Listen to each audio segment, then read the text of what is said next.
Okay. Phew. Hey guys. So I'm a little fuzzy. It's been a pretty weird and horrible 24 hours. I've woken up a few minutes ago,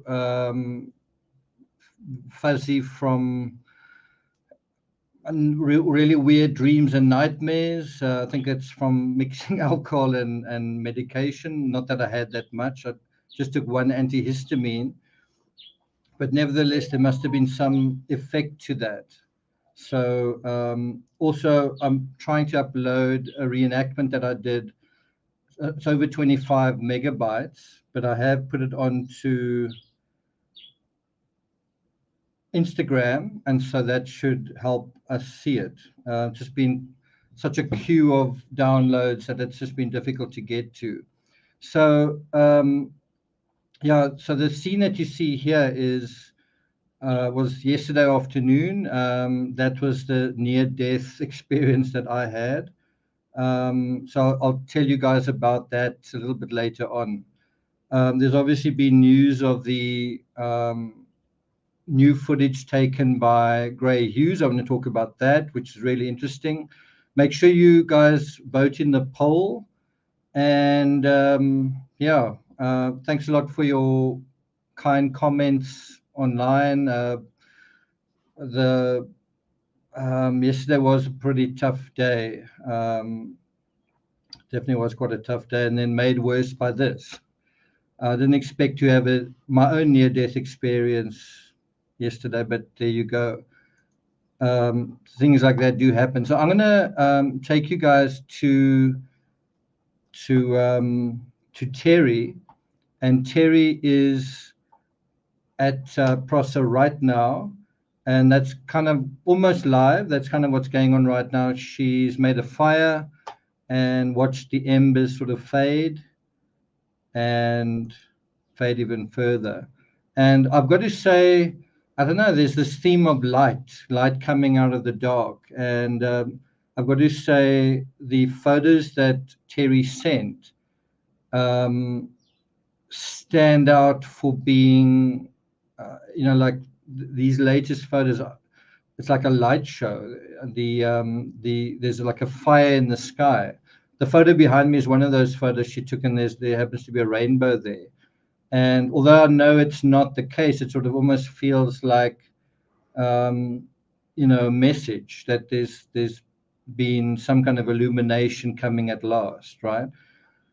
So I'm gonna take you guys through Terry's photos first. That's going to be the first thing, and then she also took some video, and then we're going to deal with Gray Hughes and my reanimation. And then, if there's still time, we'll talk about what happened yesterday. Okay, so I think I'm going to close that, and open that. Okay, so I think these are some of the new images.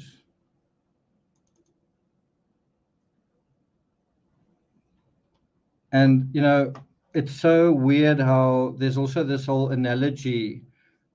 While this case has been going on, there's been this analogy of, can you see the woods for the trees? Can you see the whole thing that's taking place, or you're getting lost in the details? Is someone actually taking you into the woods purposefully, the woods of this case, and taking on this sort of long path and getting you lost in the details at your expense, but they benefit out of that. Gray Hughes was talking about um, true crime isn't fun and games. It's not playing around. It's where somebody loses their life. It's not for goofing around. It's not for everybody. It's a serious study, and you need to be serious when you approach it.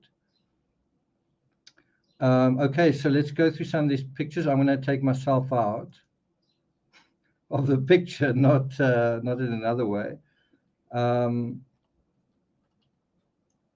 Okay, can you see the mountain in the background?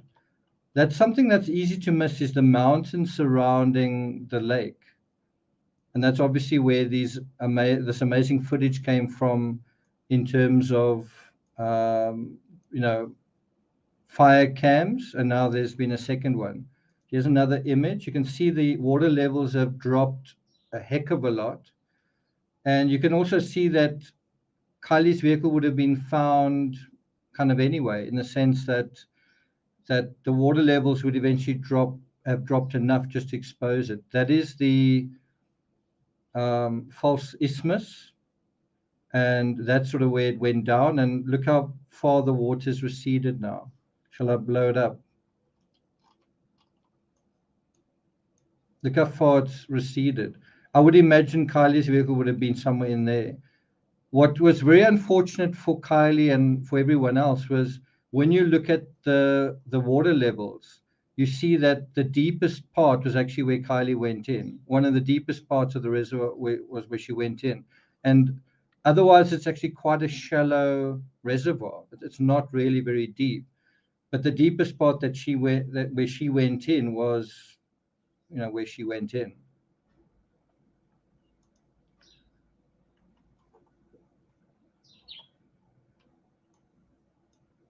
So here you can just see tracks going over here. I'm not actually quite sure where this is. Trying to look for that little hilltop. I think the hilltop's just out of sight here. You can see, I think this is just slightly to the right of that, slightly to the one side of that.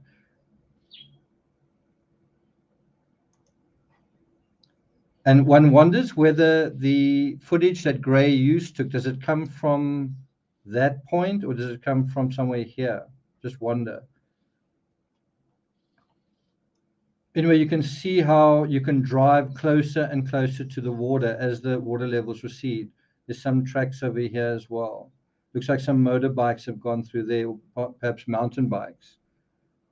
This footage is from yesterday, or well, yesterday my time.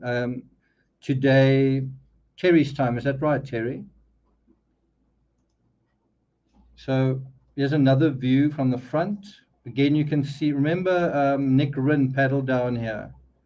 Now it's unpaddleable. And there's something there. I don't know if those are people or if that's rocks or flowers, but that is really the point where she went in. Look how much this has receded.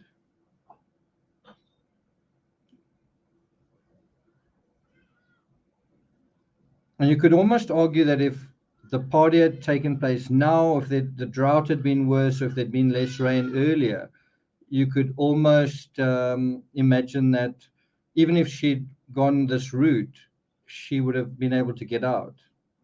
Maybe, maybe not.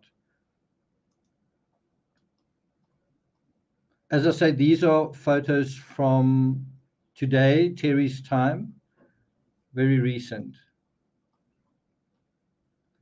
Okay, I'm just going to close the window. So just give me a second.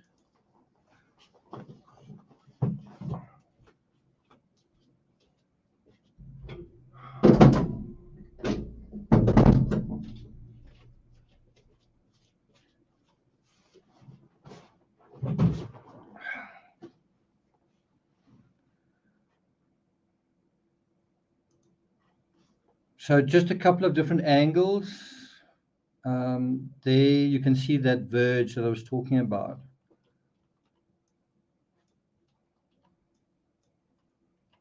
Right? So if you're driving along this road, what happened now? Okay, is it there? I think I've... So if you're driving along this road,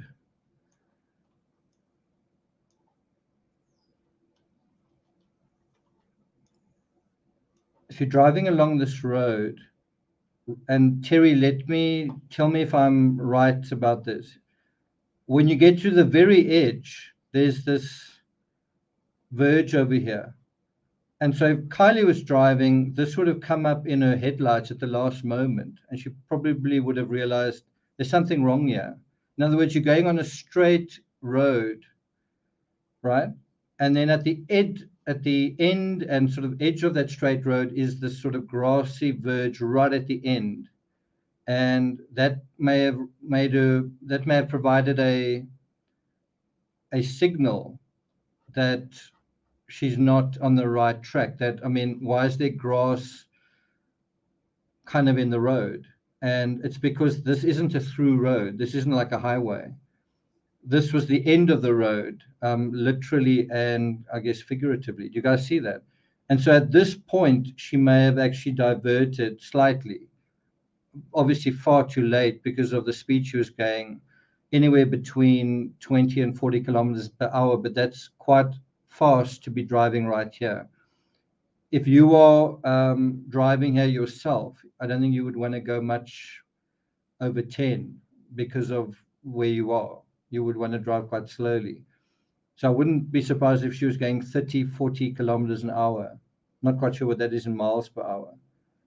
10, 20 miles per hour.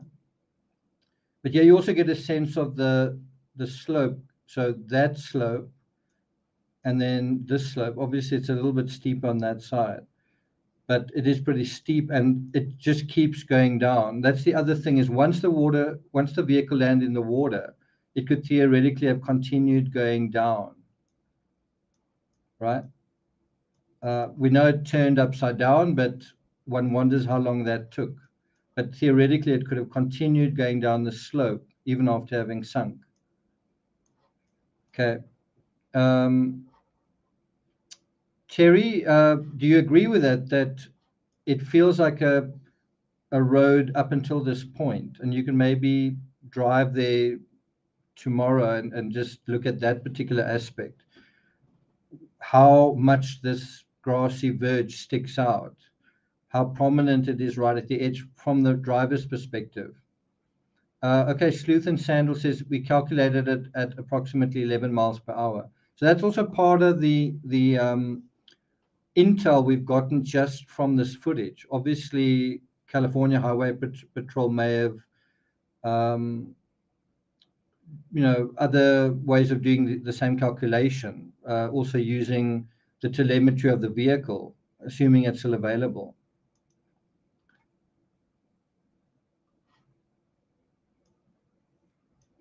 Someone says it looks bumpy. Do you think that looks bumpy?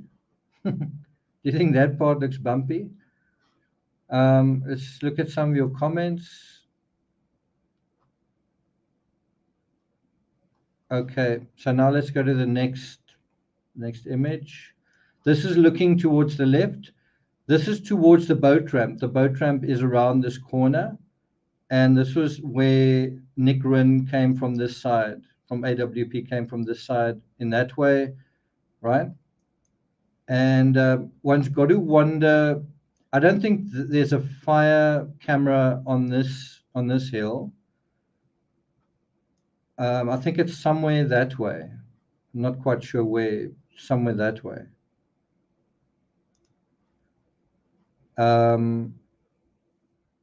Again, this is giving you, this is right sort of there. You can see tire tracks here. And this is giving you, again, a sense of the relief that's going on here. That looks like quite a substantial water line, like that the water is often at that point. And then that is, that's sort of the memorial as it sort of currently appears. So it seems like the water's receded at least from there all the way down to there. And one does wonder, I wonder what that is over there. One does wonder, where was the original point? Is it somewhere here? Where's the original point that a vehicle was found?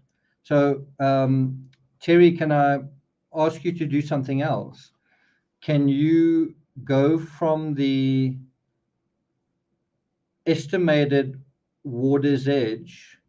So have a look at the AWP video and the footage, estimate where the water's edge was, and then see if you can go in 50 feet from that point and see if the water's receded 50 feet. So in other words, do an estimated measurement of how far the water's receded. In other words, has the water receded to the point where the vehicle was found? I'd just be interested to see that.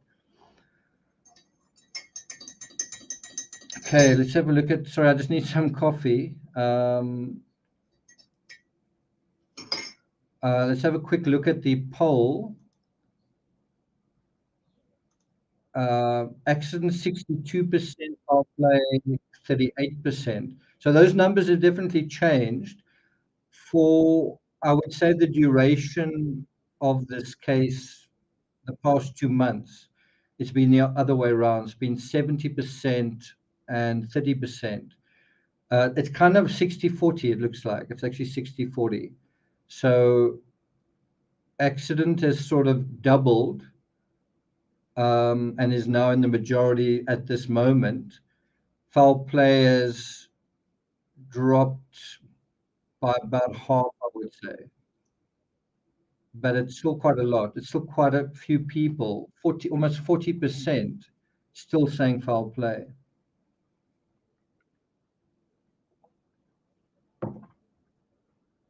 I think when you ask about foul play, you've got to ask, is there going to be an arrest? Is there a suspect?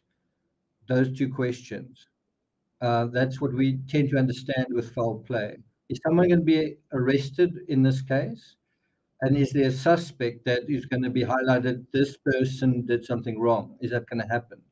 And if you think about Anne Hesh, did you have either of those things taking place? Was anyone arrested? Well, they were going to arrest Anne Hesh, but then she went into a coma and didn't survive. And I've got to say, my experience, um, is it this one?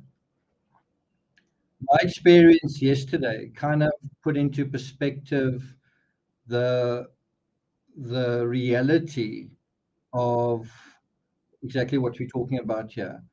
I'm going to take you through it. I don't want to really be self-indulgent. I don't want to make this about Kylie Rodney's case is all about me. I don't want to do that. What I do want to do is show you the how the accident narrative is intertextual and very often intertextual, um, to something that I've experienced yesterday. So that's really the point of that.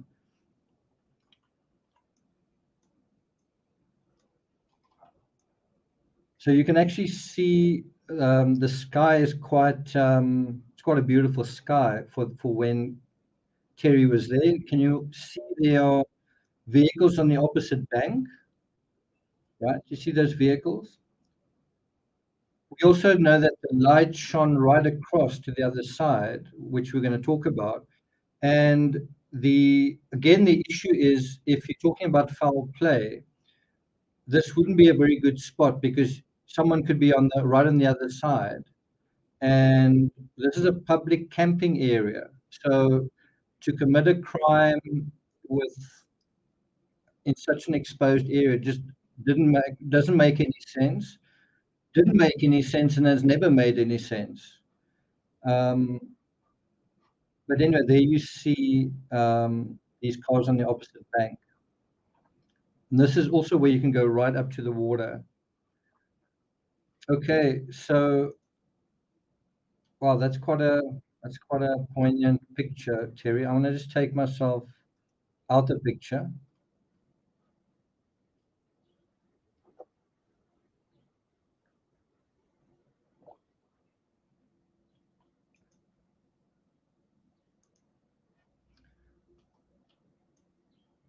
So obviously this is from the other side. Yeah, you get a sense of just how steep that embankment is. It's almost easy to assume when you're looking at it from the side that it's not a big deal, but this area cost someone her life. So it is serious. It is steep, and it's different looking at it and walking on it to driving down it and then trying to come back up.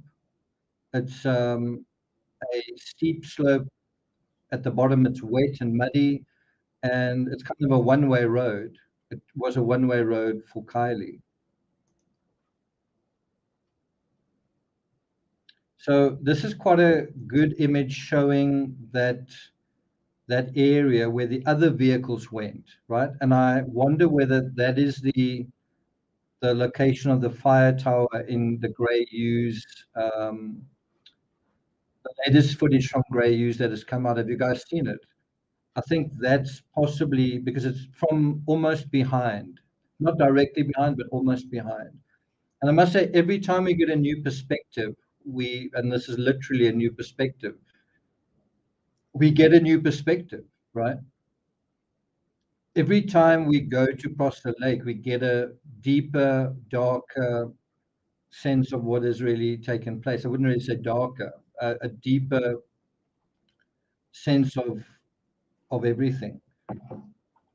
And I think one thing that has come out of this case in a way that's quite interesting is something that I think is part of a lot of true crime cases. We often talk about the people involved, but often the crime scene, as it were, um, steps forward as a kind of character in its own right. If you think about the labyrinth of the John Benet Ramsey house, you know, it's not a straightforward place. It was I think, a 1927 mansion that was um, refurbished, but it was literally like a labyrinth. It was like a maze. Even now, 25 years later, it's quite difficult to imagine the layout there because it was so complicated. You have that so often with a lot of these high-profile cases, the West Memphis Three, the Robin Hood Hills in that, the Madeleine McCann case, the layout of the hotel and the beach and everything else. What you have here as well is something that seems ostensibly obvious. It's just a campground and a reservoir, but the lie of the land is definitely deceptive. Haven't you found that, Terry? Terry actually left me a message, I think, a few minutes ago, just saying it's easy to get disoriented because even in the day, it's easy to get disoriented because it's sort of um, hillsides, forest, and sort of undulating um, dry land around the reservoir. But not only that, the area around the reservoir, the where the water is changing. So you can imagine in that sense it is quite disorientating. The reservoir itself also isn't a sort of specific shape. It's not like the shape of a triangle. It's not the shape of a square.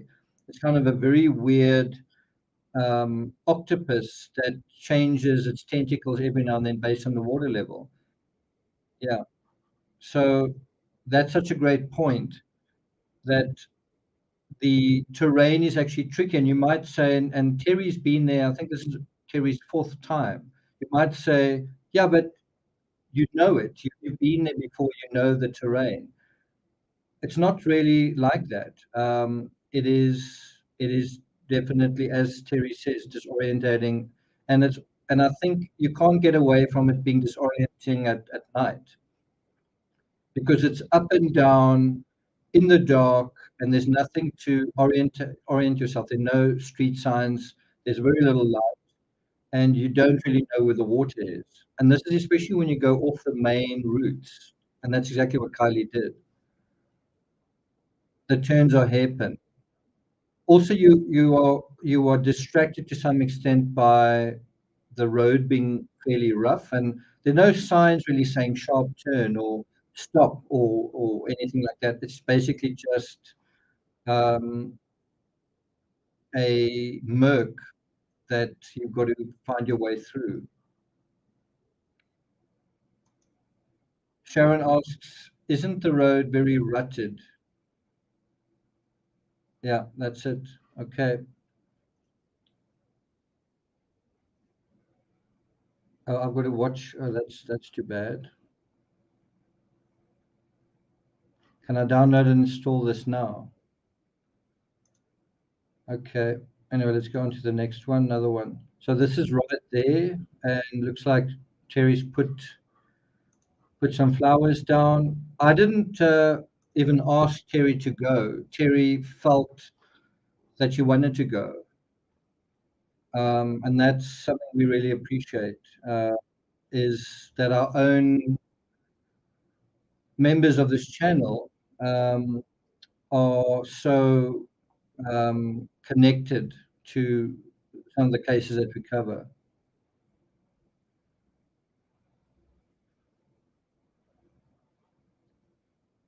Quite strange that MILF. I know it's supposedly got a different meaning, but it's definitely quite. This gives you a sense, I think, of Kylie's personality. And this is obviously left by friends, well wishes, and so on.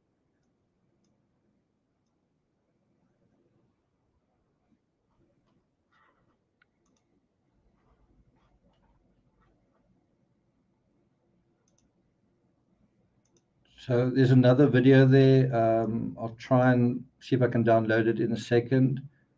There you can sort of see the light playing down there, playing over there. Can you see it's a slightly uneven because of the light. You can see it's not a uniform surface here. It's slightly uneven. So if the vehicle did go down here at speed, you can imagine it sort of rotating. And that's one explanation for why the light may have gone like that when it possibly went down this slope. One possible explanation. Okay, that's I must say a beautiful photo. That's a really a beautiful photo.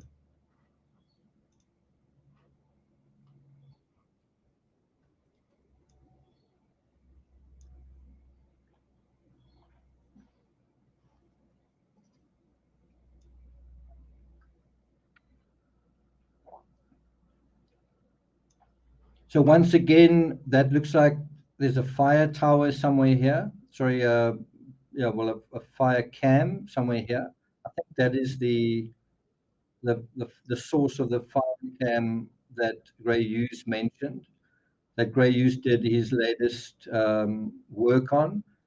There is the little hill. This is a really great shot showing the location of this hill and where those other cars were going that Kylie seemed to be following, right? They were going to this point here. They were going to this point here, and they may have sat here and sort of drank on this hill and smoked and whatever, made out, and at this point over here, but they would have parked here. They may also have, stood around their vehicles over here. But the point is, this is a real isthmus that goes down here. You can see the trees coming out there.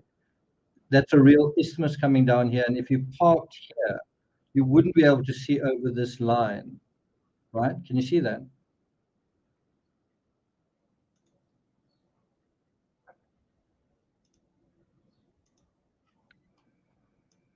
I think this is the verge. Am I right about that, Terry? This is the actual verge. This is that grassy verge right at the edge of the road where you wouldn't expect um, grass to be here, but it's here because vehicles don't tend to go beyond this point, and it's also too steep to drive onto here. So vehicles might go down there and turn around, or they may turn around a bit earlier. But but this verge is here because it's right at the end of the road, and so vehicles don't always get to this point, and so grass has started growing here. Bria, good to see you. Bria says, hats off to Terry for your love and dedication to this. Your writing and photography have helped us all so much.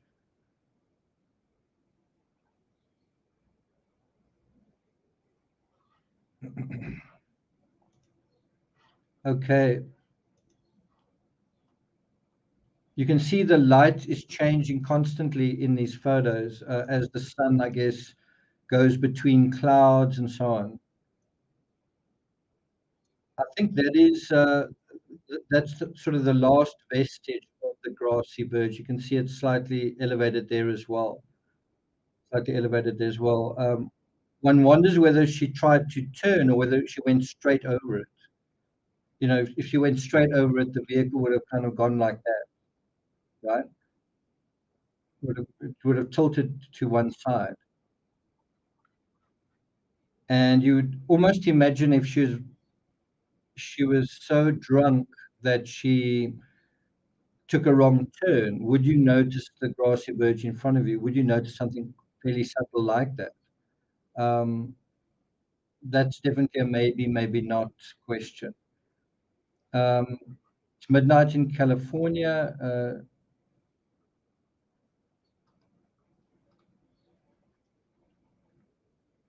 Sharon Butler says a beautiful place for an awful thing to happen. Okay, so it looks like it's threatening to rain over here, which I think this reservoir really needs. This is again another view across, and then once again, there's a vehicle. There's a vehicle in the area, sort of a silver vehicle.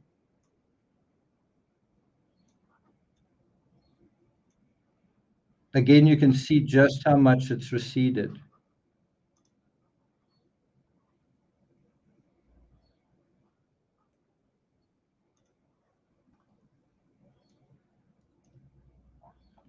Terry, can you explain where this is? I'm not quite sure. I'm imagining this is from the isthmus going back. So if you turned around, then you would be seeing where the vehicle went in. That's the way I'm assuming it. Once again, if I'm right about that, then that is where the Grey U's second um, footage, second set of footage came out is from a fire tower over there. And you can see in a way that when you come into this space, you can kind of make a U-turn and go back the same way. The whole idea is you come along this road and then you can kind of make a U-turn and go back. And so once again, you've got some grass growing there, right? I think there's a road going over here taking you to that hill where that stream of cars went down.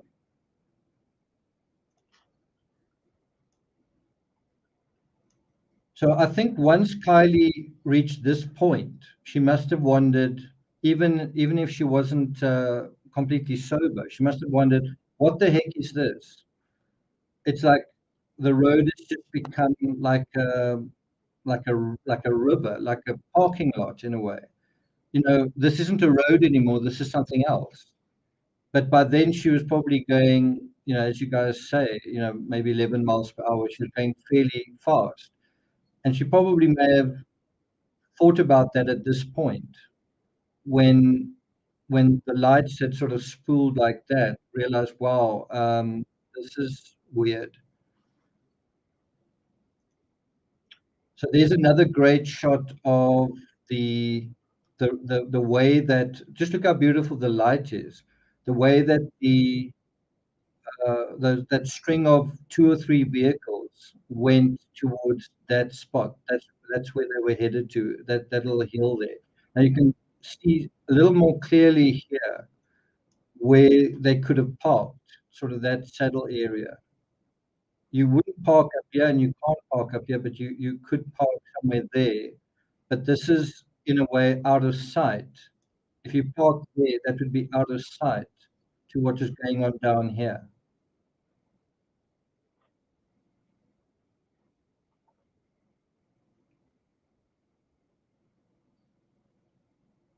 You can also see a kind of false grassy verge here. You can see where the vehicles sort of go over here. Here's another bit of grass that's sort of coming back. But that gives you an idea of what the other side looked like.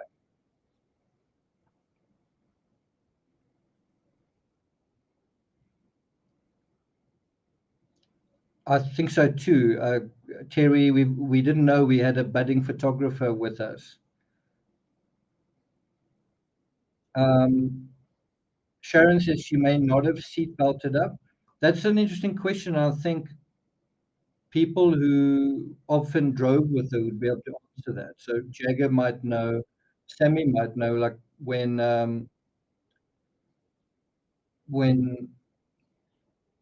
Kylie normally drove somewhere, did she normally put her seatbelt on? So you can see how the light's changing all the time. It's a really good metaphor for this case, the light changing all the time. There are natural distortions, I think, in the fabric. There are things that are naturally tricky, but then there are also people who manipulate these distortions and try to purposefully trick you and try to lead you along the garden path. Life is hard enough without trying to make it even more confusing, but there are some people who try to do that, who cynically try to make money out of confusing you and leading you into little directions. Some of those people just don't know any better either. That they simply don't know what they're talking about. They also lead people down the garden path. Um, but anyway, so Yarrow, small verges again. There's another verge. There's another verge, and there's another verge. And I think that is the verge that she went over or that she passed, the one right on the end there. So let's zoom in and once again look at all the vehicles on the other side. So let's zoom in. That's the point she went over.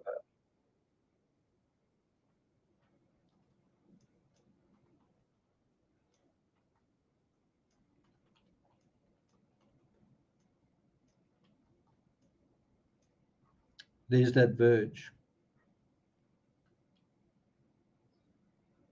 Kind of look like matchbox cars.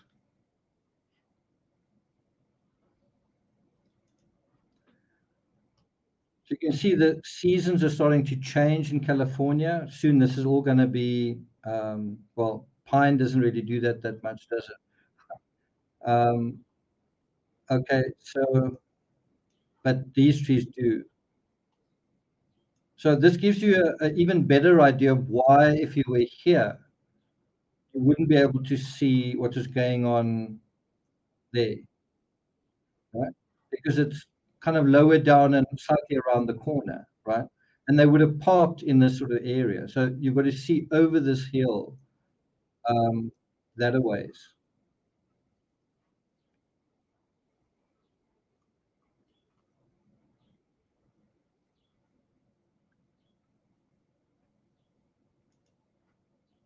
Wow, this is a great shot right there. So this is giving you a sense of where you could park. You could park over here. You could park a bit further down there. If you were here, you would really have a problem seeing that way. But you can imagine if there were a lot of cars, them either being parked over here, or some of them being parked over here, and some of them being parked sort of in this area. Or would you park looking that way, or would you park looking that way? But I think they would be headed to here. That would be a nice spot to hang out, I would imagine. So Karina says there's something haunting and beautiful about these scenes. That's definitely true, and I experienced that yesterday. You just don't have time to do anything really. When you're dealing with a vehicle, you just don't have really time to do anything. That's the question. That will, to me, that probably is gonna be the final analysis in this. Um, that's, assuming the water didn't corrupt that information.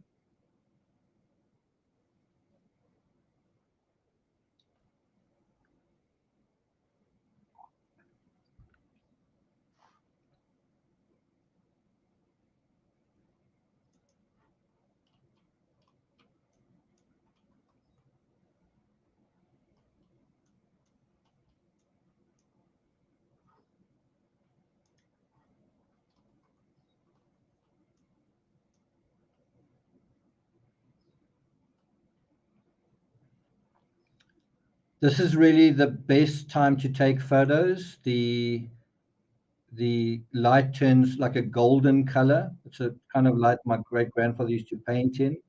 It turns the ordinary landscape into that sort of magical golden um, place where life seems to be beautiful. It's almost like seeing the world through sort of rose-tinted glasses, but just everything is kind of touched with this golden light. Now, I must say, when I first saw this picture, I was disoriented. I was like, "Where is this?" But you can tell where it is by because we know where these vehicles are. We've seen them a moment ago, right? And so across from this image is where again where Kylie went in over here. I think it's over here.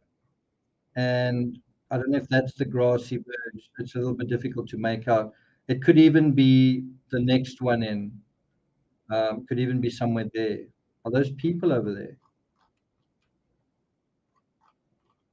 But it could even be, it's difficult to say for sure. I would imagine it's maybe one further in.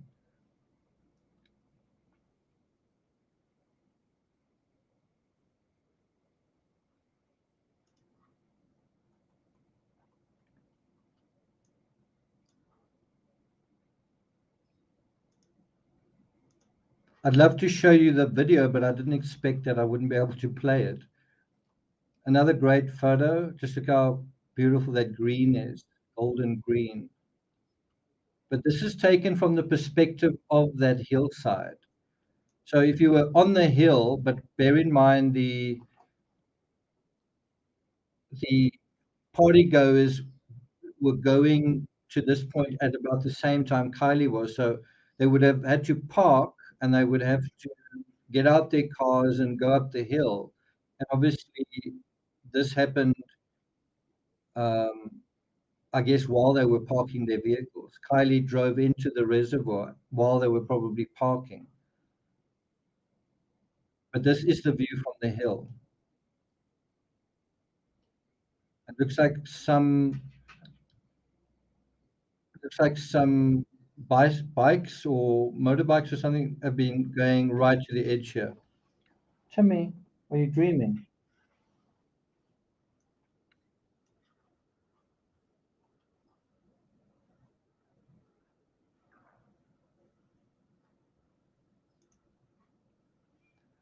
So Terry, can you tell us what we're seeing here? 0.27 miles, 6 minutes 16 seconds.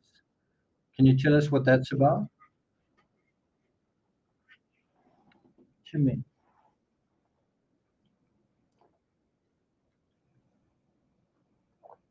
The water is really low. Definitely is very low.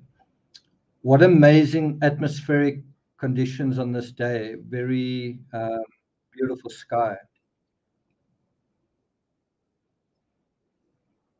I'm just waiting for Terry to explain what we're seeing here. 0.27 miles. What distance is this?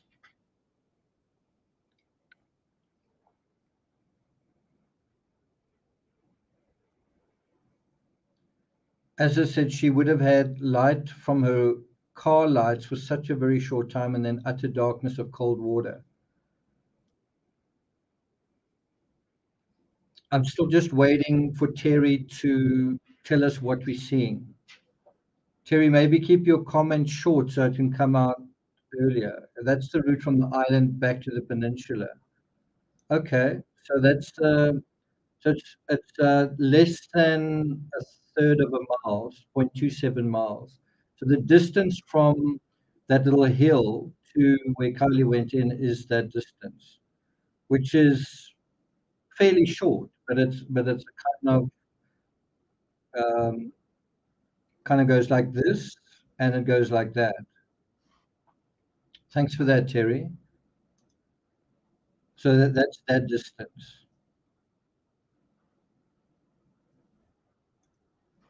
And once again, just these are such emblematic photos. Look at this beautiful rainbow.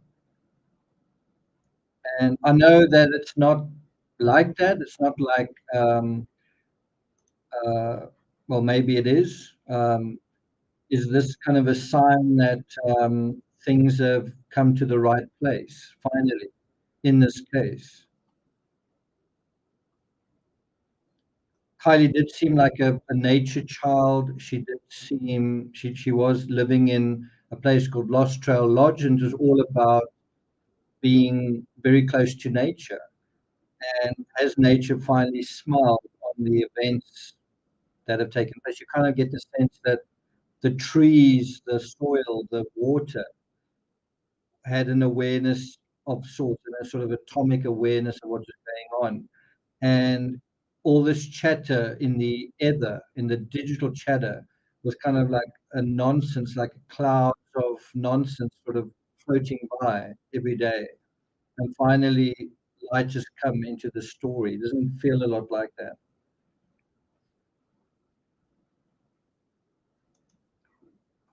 Oh, so this is the road that connects from the false isthmus to the proper isthmus, the one leading to the hill. Have I got that right, Terry? Um, this is the road that I don't think they took. It's the road that goes right along the reservoir, but there's another road that they would have taken. Or am I wrong about that? Terry, is this the road that those party goers would have taken?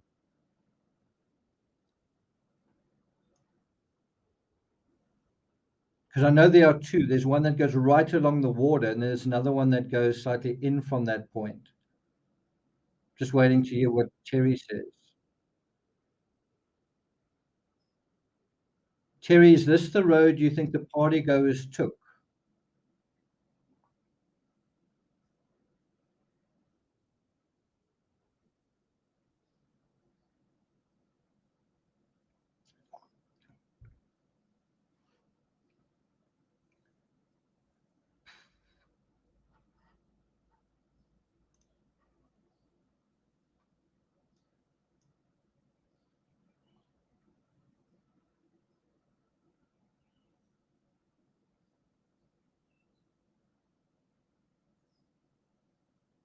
Okay, while we're waiting for an answer there, I want to just see if I can bring up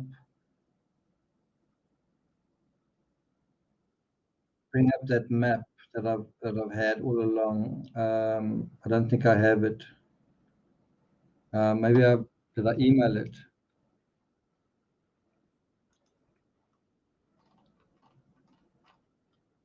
It's not there.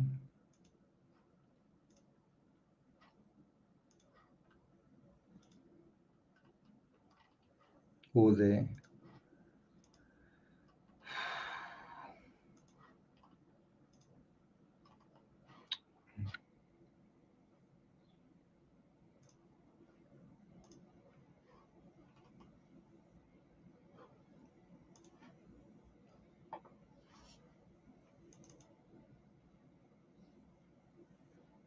Here it is. So if you look at this map, I don't think it's that road. I think there's a road that you can barely see here that goes along the reservoir. That's the road that I think we're looking at in that image. I just want to get confirmation from. So this road kind of connects to that point. You can barely see it here, but it is actually part of the map. Then there's another road that goes much further in, and I would imagine there's quite a lot of bush here and trees. And that's the road that they took. They didn't take this road. This road's got a clear view of the reservoir. That road wouldn't have had such a clear view. And so while Kylie went down that way, they would have had to go almost up. They're going in the opposite direction. She's going that way, they're going that way. And then at this point, they would turn and come down here. And so you can see how this would be quite a long drive and then park somewhere here. And all of that's taking place where Kylie just went that way seconds later. Does that make sense? Are you guys getting a better sense of what we're talking about? So Terry says, I was 39 seconds behind. Terry says, where is Terry? I think some could have taken that lower road. Most would take the upper. Yeah, but the thing is, in the footage from Grey Hughes, you actually see the vehicles going like this. You see them kind of coming down. You see the lights, right? In order to get onto this road, you would have had to go like that, if that makes sense. Right? Do you follow what I'm saying? Um, anyway, the question I'm asking is, let's see if you've answered it.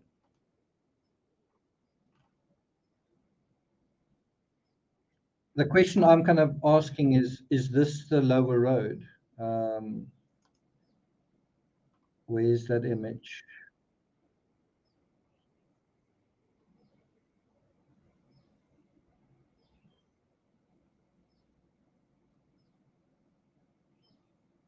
I think it's that one. This is the lower road, right?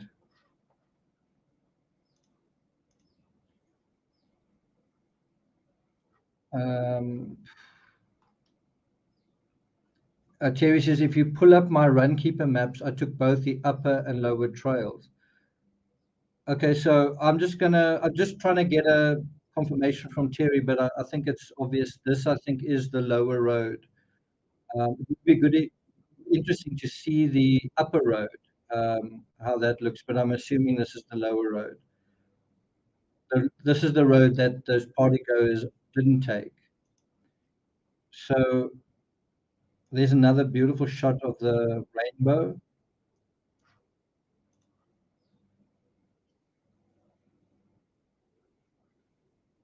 Karen says, Terry, you're doing a fantastic job. You are. Okay, cool. There we got it. It is the lower road. Yeah, so I'm just wanting just to confirm that this is not the road that I think the party goers went on. In the footage that we saw, because you would have to kind of come down there unless there's a easier way of coming down. Um, anyway, we'll see if we can get a look at the road that they did go down. So that's another thing that would be really interesting, Terry, is if you could drive the road the party goers took. I don't know if you've already done that. Bear in mind, I can't open all the video at the moment. Um, just to see almost through the rear view mirror what they could see while they were driving there, and also just what that route looks like. Terry says, I'll get better images of the upper road going back to the peninsula tomorrow with a bit of a sweat, sweat droplet there. uh, Terry, can you see you're getting a lot of praise? Amazing picture, very helpful.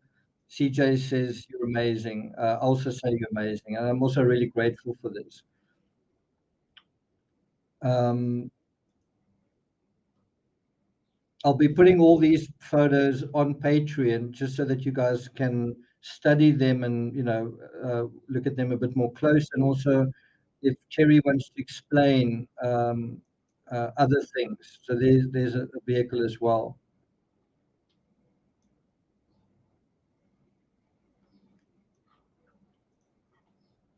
That is that lower road. That's the lower road. There's the lower road heading towards the hill where the partygoers are going. But this is not the road the partygoers went on. That was sort of that way. You can see there's some trees blocking line of sight as you went that way. Again, this hill is where the fire tower was located, where we got the footage, the latest footage in the Gray's video. Okay.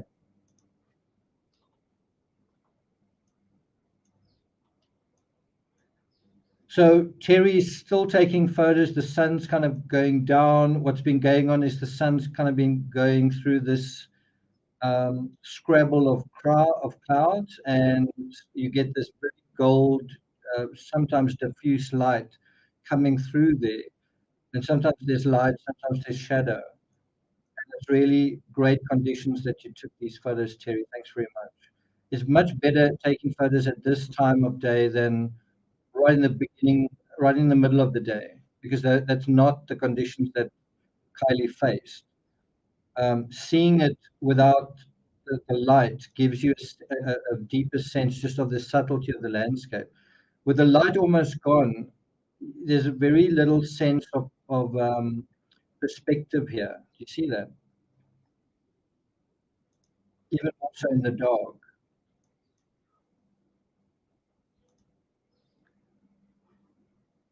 0.19 miles, was that the distance to the turn-off point? Or was that, yeah, was that the distance to the turn-off point?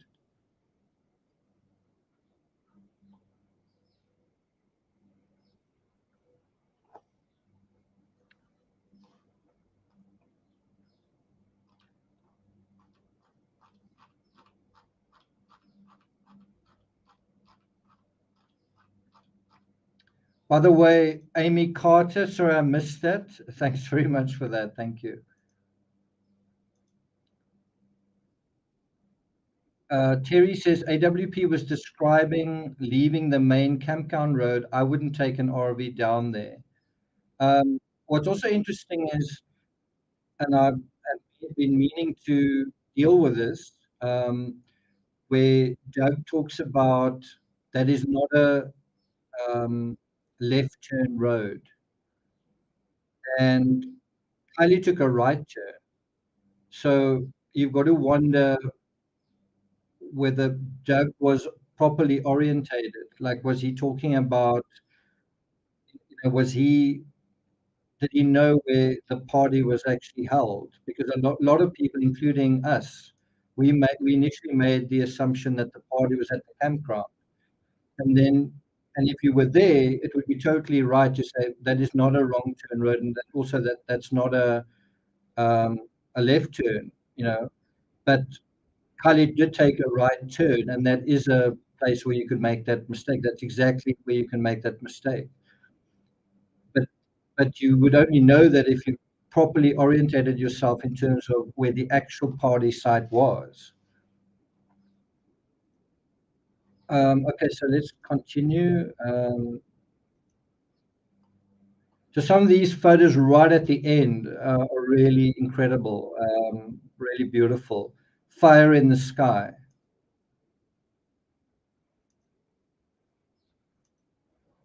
So there we go, 0.19 miles. So that's that distance.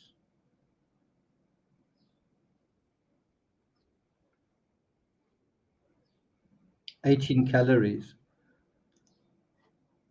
And 0.27 miles. Okay.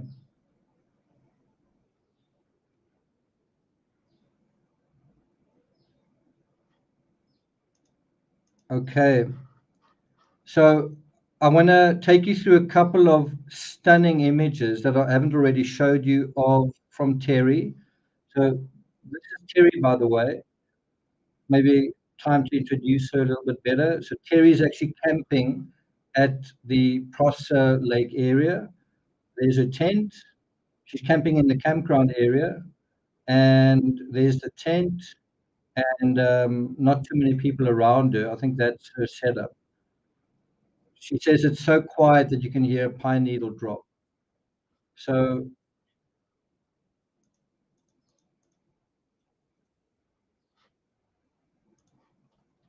so I want to just take you through some other photos that she sent.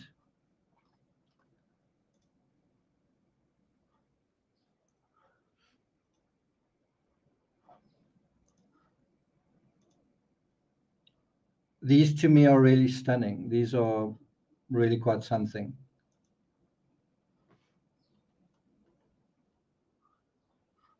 And I think it was such a great idea that Terry went out there because you captured such beauty at the place that has been that we've all been talking about.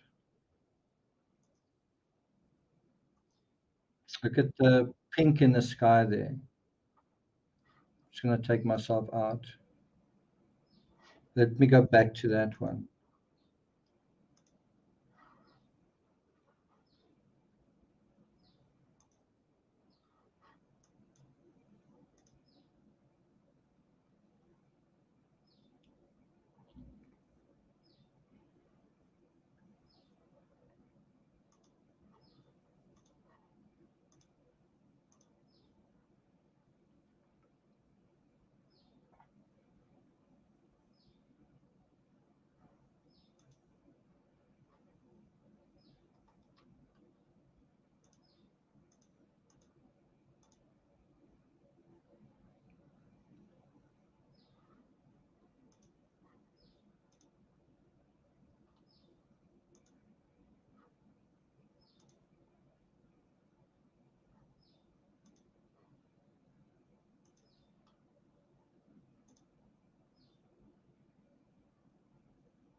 I'm not sure if that is the spot where Doug said it's a deeply rutted road or it's a path. Um, if it's not, it would be good if Terry, you could find it for us, that deeply rutted path that Doug seemed to be talking about. Is that, I don't know if that is it, but if it's not it, maybe you could also find that for us.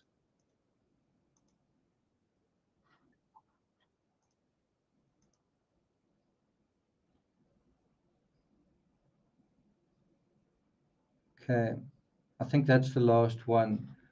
Do you have any others that I want to share with you?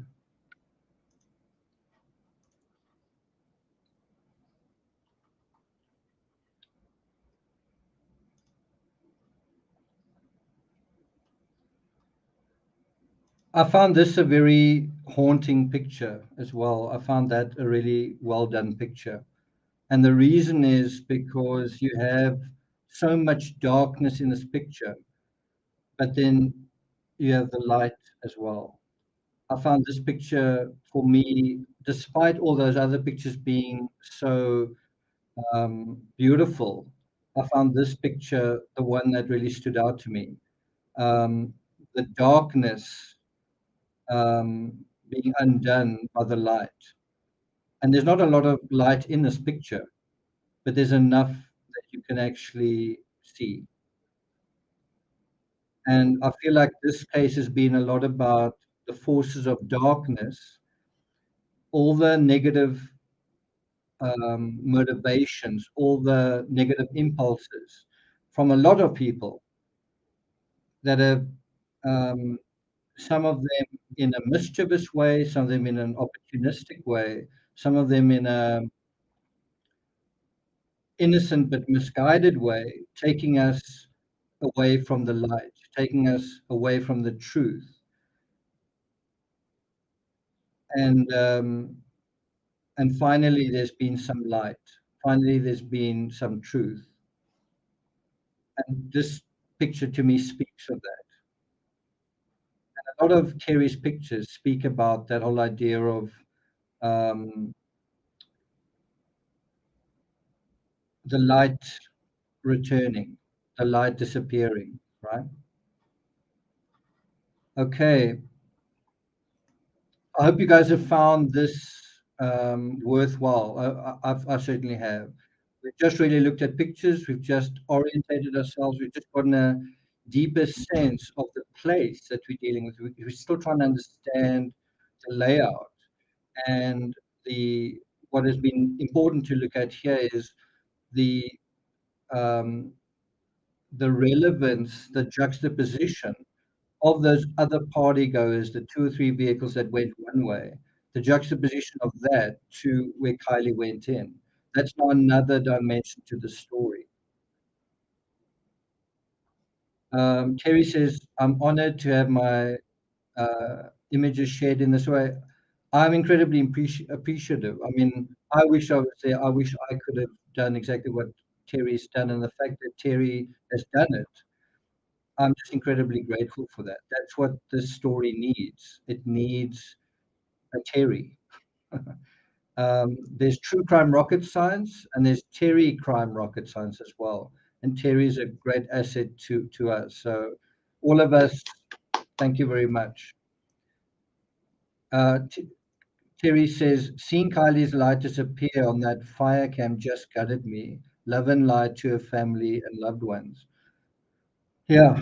Um, so let's see if I can show you my reenactment. And my reenactment is based on um, Instagram. Actually, quite a bit to say about Instagram. Um,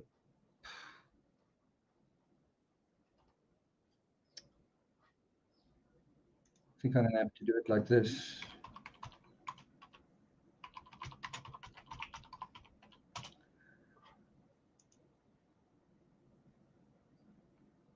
Just going to my Instagram. Okay. Is that the one? That's not the one. What is going on?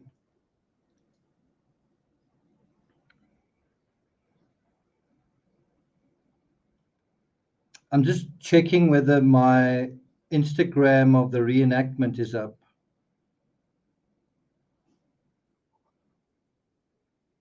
It says finishing up, but I don't know if it is. Finishing up, I don't see it there. Let me go to Google Drive, see if it's there. Oh, there it is. Yay. There it is. Okay. Sorry, this is what delayed this whole video, was trying to get this particular video up. So it's 128 megabytes. It'll take another half a minute to load.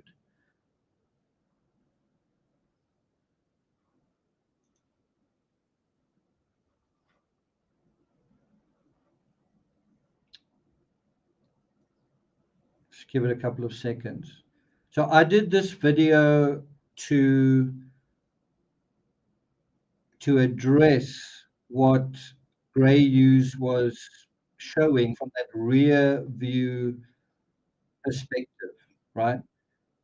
So I basically looked at what he showed. If anyone can put the link in chat, I'd appreciate it, to that Gray Use video. And so it was because of that Gray Use second video from the fire tower from behind that I made this video. So let's have a look at it.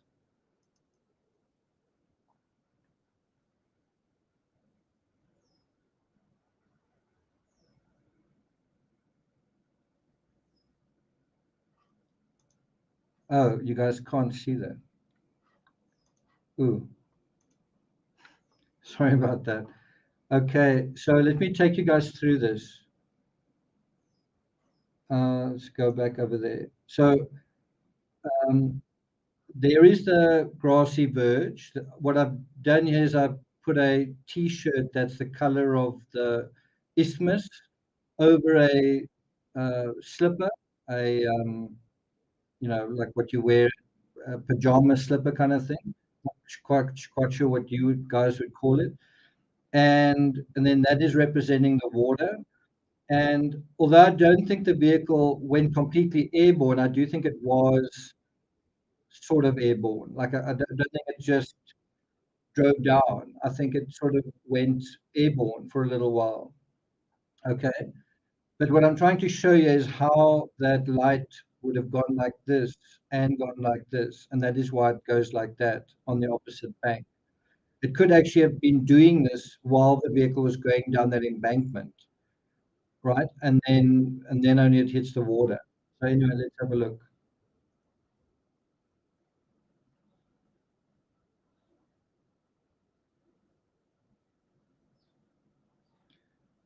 So what I'm trying to show here is how the vehicle's trajectory changes as it hits the ground. So it comes kind of off the ground and then it hits the ground and it changes its trajectory. Another way of doing this is that same thing on the isthmus as it's sort of going down the isthmus. Is it doing this? But if it's doing that, how would the lights go all the way across to the other side? One possibility is that it's reflecting off the water, but I don't think that is the case. Um, Thanks a lot, Corina. Thanks for that. So let's kind of look at it again.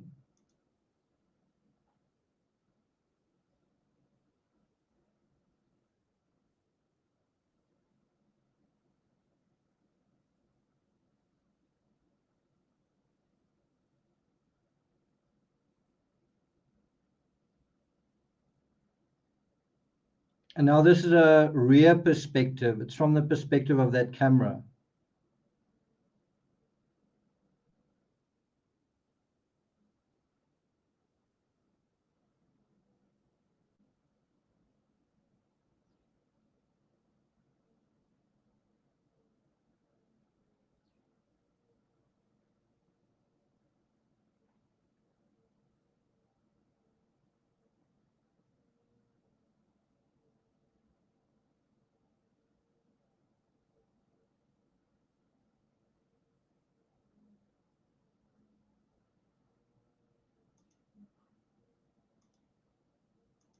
So I guess my question is, if you're going 11 miles per hour, would the vehicle kind of go airborne? And I think the answer is it's a combination of yes and no. I think it would um, go airborne and then sort of land on the downward slope and sort of bounce upward again, right?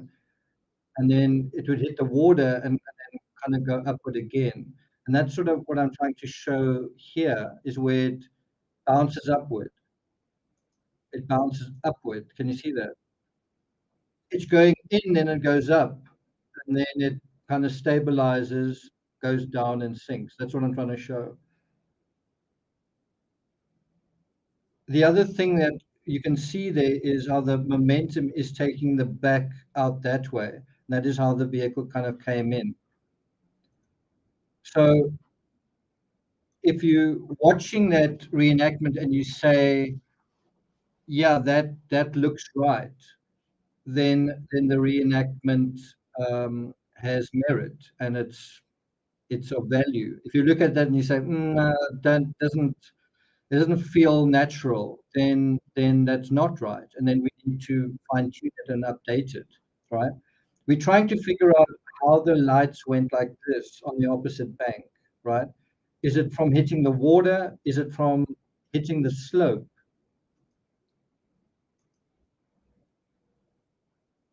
Is it from Kylie turning at the last moment at the top? What caused that? And so that's kind of what you're trying to figure out.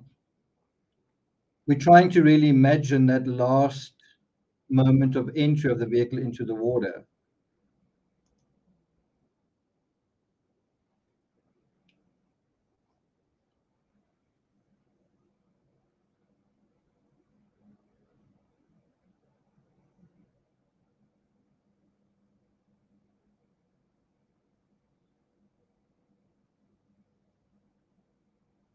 So what I'd like Terry to do as well, sorry, Terry, it's another instruction or another request or another, I hate to call it an instruction because it sounds like, okay, so let's have a look at that.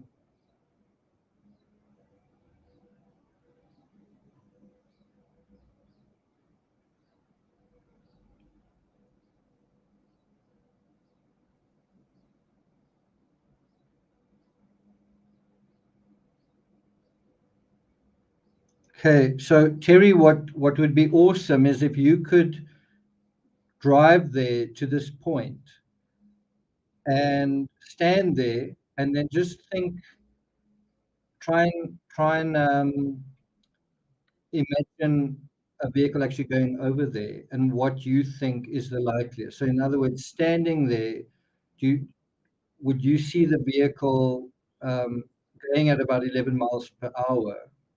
Do you see the vehicle um, just following the terrain down and into the water? Do you see the vehicle sort of um, kind of ramping over there? Do you think the vehicle ramped over and into the water, or do you think the vehicle ramped over, bumped into the ground, and then hit the water? What do you think? The other thing that we know is that the vehicle was 55 feet from the water's edge, so that suggests speed and also and the direction that it was in also suggests that there wasn't much turning going on. There wasn't much of that going on, or that. Um, and then the other thing that I think is worth thinking about is, did the vehicle sort of go into the reservoir when it hit the water? Did it sort of go onto its side? Was the vehicle like this, or was the vehicle like that?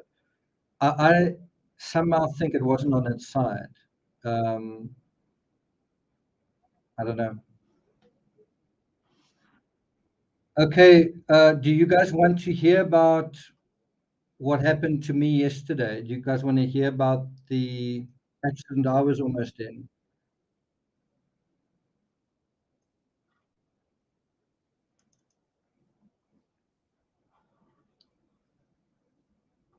Um, Aussie gardener, an Aussie gardener. I'm a South African gardener.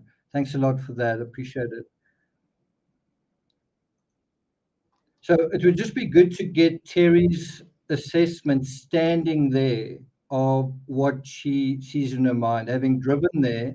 So Terry kind of drive at around 11 miles per hour on that sort of parking lot area, just a short section of it. For yourself, you don't need to record it. And then just imagine that speed right at the edge, where that would take you. You think the vehicle would just follow the sort of thing down, or would it detach to some extent? And if it did detach, would it fly all the way into the reservoir, or would it sort of detach, bounce, and sort of bounce and then go into the water? Um, that's really the idea. Okay, so I'm gonna tell you a little bit about something horrible that happened to me yesterday. Um, I can put my hand on my heart and say I'm lucky to be alive, and Timmy's even more lucky to be alive.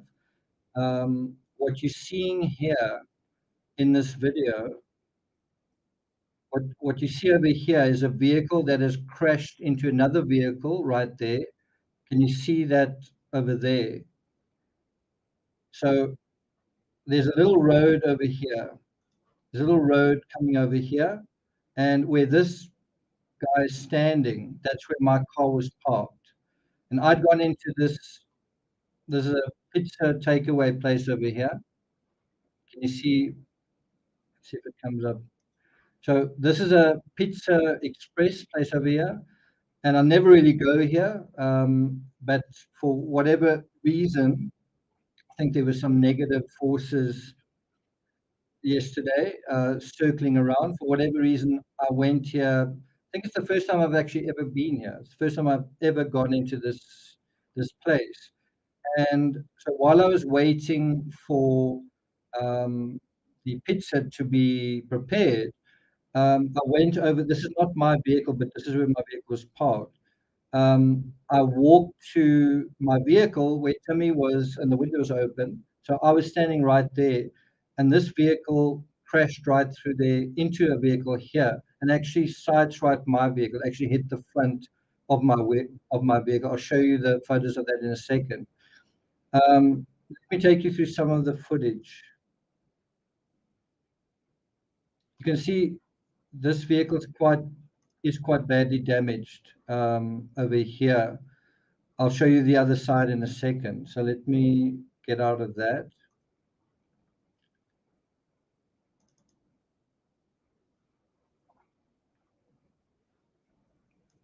So that's the vehicle from another perspective. You can see it's crashed right into this vehicle. And there were three occupants. I was standing right there when this happened. So I was about 5 to 7 meters. So where I was standing was literally about the car length and a half, and I was facing the vehicle. I was about a car length and a half from where this car crashed right next to me, and it did actually hit my vehicle. And Timmy was in the vehicle at that time. And my first thought was, "Oh my God, Timmy!" Because this vehicle was coming at speed straight on a straight path with my vehicle, and that was the question: is it going to hit my vehicle or not? And it just hit my vehicle.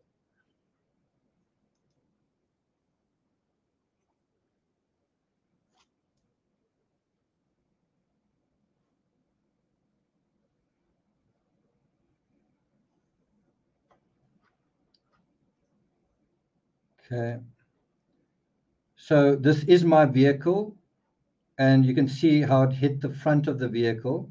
Timmy was in the vehicle when this happened, by the way. Um, and then here's another. Sorry, it's not that. Just take that one out. So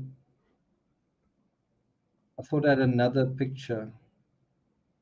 Anyway, so here's another video of that.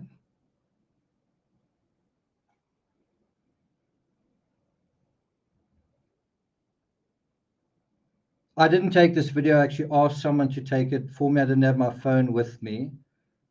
Um, that's my vehicle, and there's Timmy. There's Timmy right there. So you can see how this vehicle crashed right through and hit the front of my vehicle with Timmy inside it. I was standing just to the side, and a moment earlier, I'd actually stood by the door comforting Timmy because I was waiting for the pizza.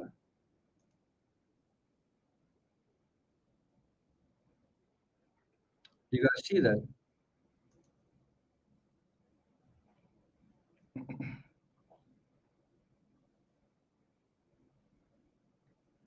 Okay. And then I think I've got another one. Is it this one?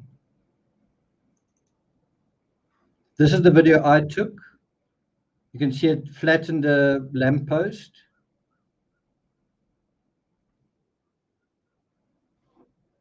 Took out that shrub.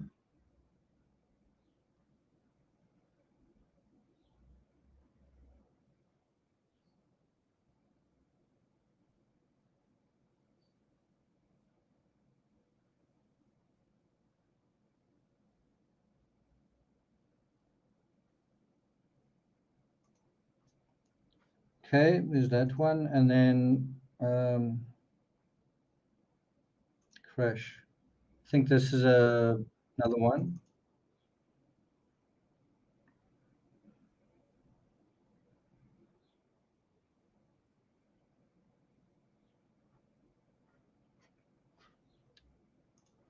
And then, yeah, I took that photo. So I want to talk to you guys a little bit about this experience, right? So I was standing where this picture, where you see this picture, I was standing about where this motorbike was, maybe um, 2 or 3, maybe 2 meters to that side, to the side away from the vehicle, from this motorbike, right? And I'd actually just watched a Uber motorbike guy drive off, so he could just as easily have been killed in this situation. So this is what I want to share with you. First of all, the moment that I saw all of this happen, so I was standing there, I was facing the direction that this vehicle came in. Literally, what happened is I ordered a pizza. I then came out, then I went round and I went into this Shell convenience store. So I walked past the trajectory of this vehicle. Then I bought some chocolate and so on, and then I came back out, walked across the trajectory that this vehicle was going to take. Obviously, if the timing had been slightly different, I could literally have been killed. Then I went back inside to see if the pizza was ready. It wasn't. I went back outside again, went to my vehicle. And I was really just standing around there. And I was standing there, and I sort of looked up. There was swallows that had used a gutter to kind of nest in, and they were literally feeding baby chicks. I was standing there thinking, wow, I wish I had my phone to take a picture of this. And I was just standing there, and then out of nowhere, this vehicle basically rode straight across. There's kind of a traffic circle there. Let me try and bring up that video that shows that. I think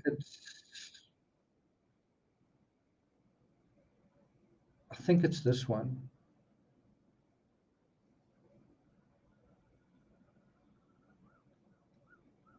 So there's actually a traffic circle here, and kind of what happened was the vehicle basically just, I don't know whether the guy or I think it was actually a woman driving. There were 3 people in the vehicle.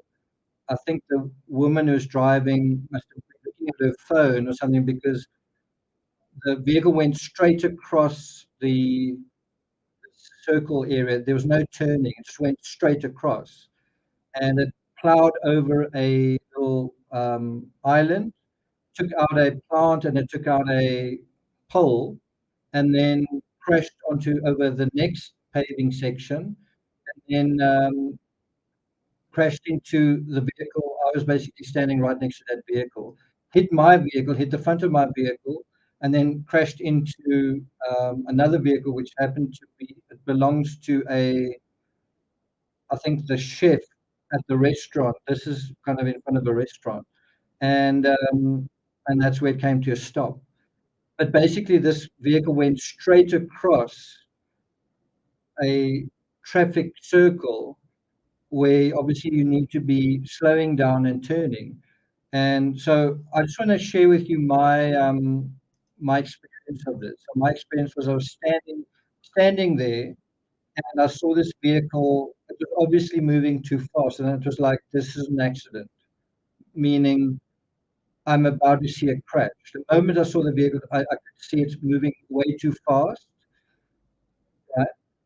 And then a split second later, I kind of thought, oh my God, Timmy, because the vehicle's basically heading straight to my car. And then maintained the line that it was in. It didn't turn left or right, it went straight.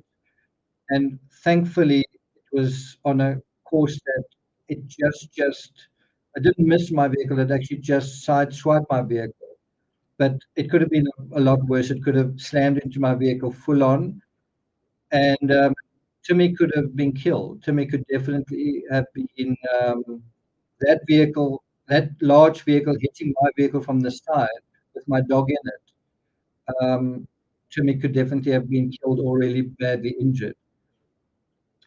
I could also have been killed. And anyway, the point is, as this vehicle was coming towards me, I was like, Timmy, oh my God. And then I was like, I wanted to move, but it was moving so quickly that there was no point. It was like, um, if I try to go, if I tried to run away, I mean, I would get half a meter. There was no way I would get away from it. And also, I didn't know where the vehicle was going. It came out of nowhere. It was going at substantial speed and totally unexpected, of course, as well. And then crashed like with tremendous force right into this vehicle right next to me. And this is the part that to me is really disturbing.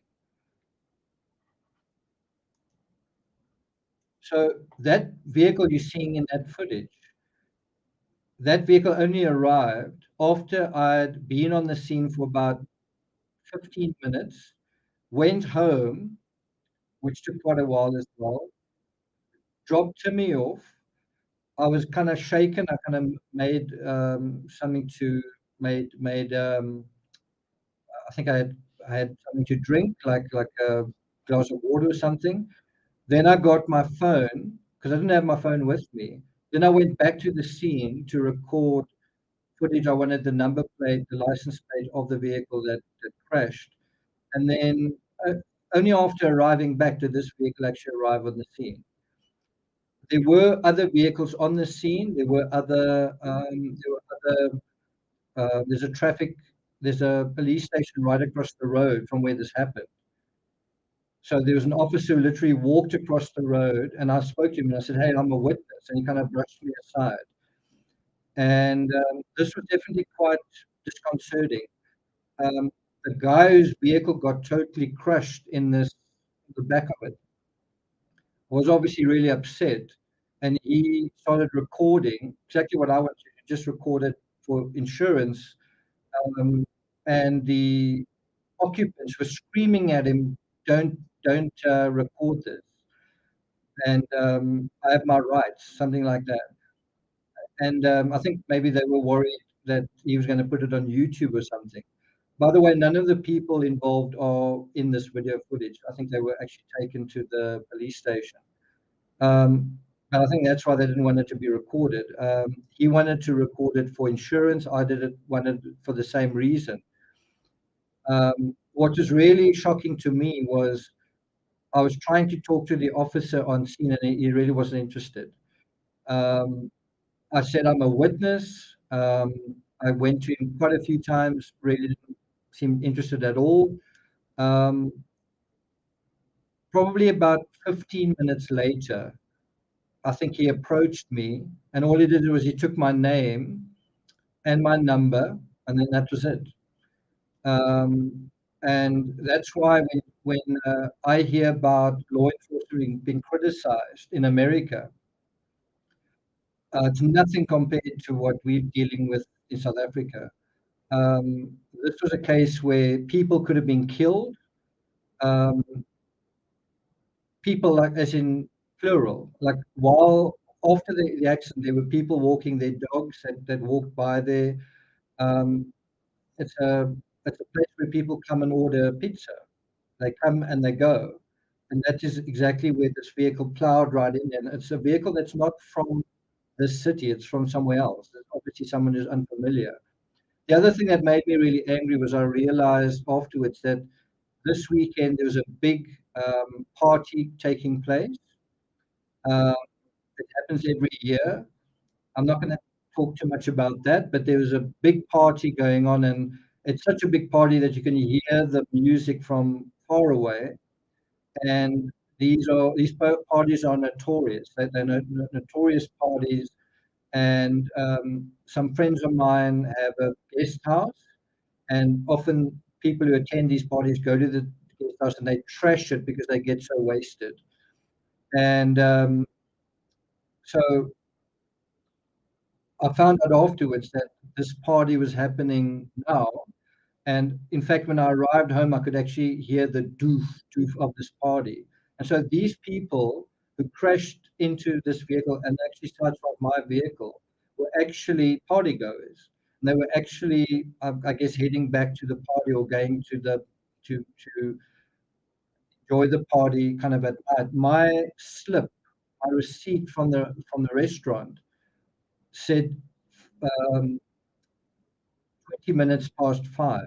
In other words, they were going for the night time of the party, right? I think this happened Saturday. Sorry, yeah, just Saturday night. It's today Monday, so I'm a little bit out of it. Yeah, so Sunday night was the end of this party. It was sort of the climax, and so it's the obvious question: was this person driving drunk? And the first thing I said to this police officer is, you need to breathalyze these people. And he brushed that off. And the whole time that I stood there, I didn't see anyone breathalyzed, um, which is um, a legal issue, which is, as I say, just dismissed. I also caught a bit of the statement that this person was making, saying how this happened. And what I caught was she was saying that a car turned in front of her and she was trying to dodge the car. That wasn't what I saw at all. What I saw was a car that was speeding that didn't seem to know that it was even on a roundabout. It just went right across and then crashed right next to me. There was no dodging of cars. There was no car that hit her car. There's no other car in the picture. It was just a car that came out of nowhere, and that's what's so shocking. As you know, we deal with true crime, and we deal with, how can I put it? We deal with. We put another image up here. Um,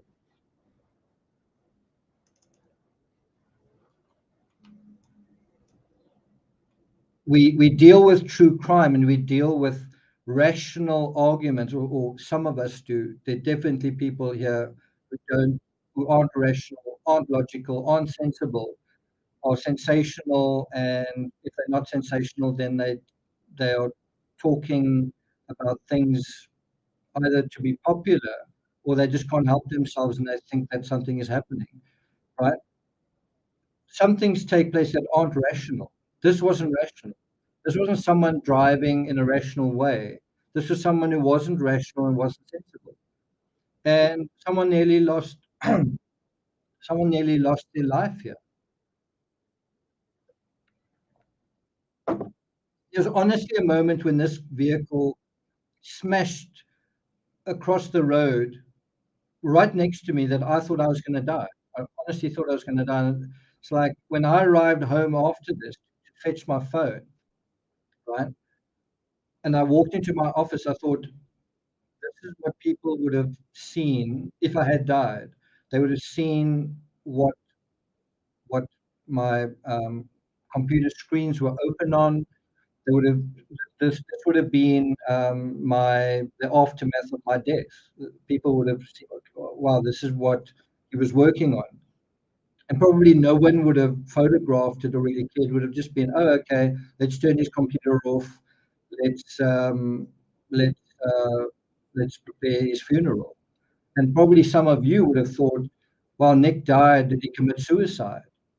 Did did he did he purposely go and stand in front of a vehicle that he saw was coming? Obviously not. I don't want to die. I don't want to commit suicide. I'm not depressed, right? But you can imagine the idiots out there would think that and would say that and just wouldn't be true. And I wouldn't want that story to be told about me. There would possibly be this big thing of true crime person um, killed, and then what happened was an accident, right? Kind of thing. And this came on the heels of someone referring to YouTube creators as misogynists and what's the other thing? Small dick syndrome and all this kind of thing. Did I react to that and I couldn't live with it? I've been accused of something that's true. I hate women. That's why I supported Amber Heard, right? That's true. And so I wanted to kill myself. And I can imagine that effed up narrative coming up as a result of this. In the space of we don't know what happened. Someone talking garbage about me based on not knowing me and not knowing very much about true crime, right? You follow what I'm saying? I don't want someone talking nonsense about me after I've died, right? And it really brought it home to me. It brought home to me, well, I could have died, and also brought home to me the reality of an accident like this. And I believe this is drunk driving. The I think, well, you can't see it in this picture, but I later went to the police station, and the guy who this vehicle belongs to, this vehicle, you can see it says Pizza Express. I was standing just out of frame of this picture. I was standing just outside of this picture where the door is. So I went to the police station, and the owner of this vehicle, it was actually being driven by three young people. There were three young people in the vehicle, and the father of the vehicle, the owner of the vehicle, was with the owner of this Ford Everest, this white Ford Everest that got struck. And I could actually smell the alcohol in his breath. And I actually said to the owner of the Ford Everest, Cheapers, he is wasted. So you could even smell it on the owner of the vehicle's breath. He wasn't driving and he wasn't in the vehicle. It was being driven by there were three people in it. Um, and as I say, they needed to be breathalyzed. And as far as I know, they never were. That's injustice in my country. Um, and I've got to say, the feeling I kind of got was, I don't want to die in this country. I don't want to die in a way like this either. But basically, this was an accident where someone was driving under the influence. That's it. That's why it happened. That's why they had no idea where they were, what was going on. And then that's the story, not some intricate plot where on the day that my mother died 33 years ago, I was also suicidal. And what did I do? Run into the path of the car because I didn't want to live. Because someone had said something about me that, oh, was it true? That wasn't true. I'm alive to be able to stand up for myself and tell my own story and say, no, it's not true. I'm not a misogynist. I actually sent the creator who said those words a message on Instagram, which that person didn't even respond to, right? You make an accusation and you make these slurs to tens of thousands of people, but when someone addresses you firsthand, you're not even going to respond. You're going to be silent. You have a voice that you want to put out there. But what about when you are addressed directly, when you're confronted with something that's not right, not accurate, what do you do then? And Gray Hughes has actually been a lot more forthright than I've been. He's been naming some of these people. I don't tend to do that. Naming them and kind of shaming them. And he's saying true crime isn't somewhere where you goof around. What happened yesterday isn't a joke. It's not entertainment, and I'm not trying to say, "Oh, I almost died. It was so much fun." It wasn't fun at all. It was a near-death experience, really was. I almost lost my dog. My car actually got hit, and now it's the whole insurance nightmare of all of that. But I survived. It's not fun. It's not joke. It's not a joke, and it's not an opportunity for everyone to speculate about their little silly ideas about what they think happened. True crime is serious. It's about people who die, dead people, and the stories about what likely happened there. It's not a um, fun little game. It's something very serious. We need to treat it seriously. And I want to encourage you guys to encourage others to be serious about a serious subject. Death is serious. And there is an aspect to it where you come out of it and you see the rainbow and you see the light and you sort of take a sign, you go, wow, that was close. I'm glad I'm still here. I think I'm gonna not work today. I think I'm gonna drop what I'm doing and have a gin and tonic. I think I'm gonna get some sleep that I need, right?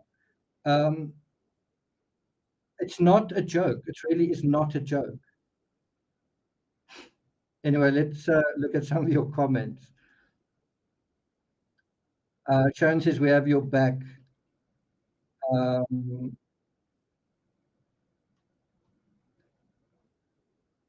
Terry says creators have a responsibility for their accusations. They cause real harm, like you just encountered. They do cause real harm. And I think what's curious is we at a place now where a lot of people have been discredited. We're at a place now where a lot of people's um, stories haven't added up, and like tow truck guy and all of that. And then do you address that honestly? Do you honestly say, "Wow, I thought that," and or do you dishonestly address it? Do you honestly address something, or do you dishonestly address it? Do you continue the manipulation?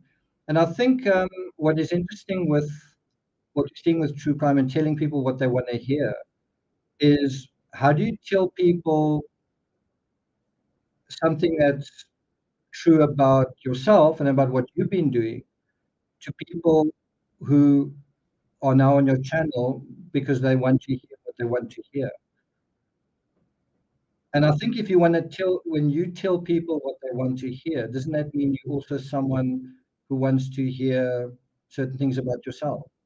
In other words, you are also a person who wants to believe things about yourself because you want to believe them, not because they're true. That's the problem, and that's why true crime happens.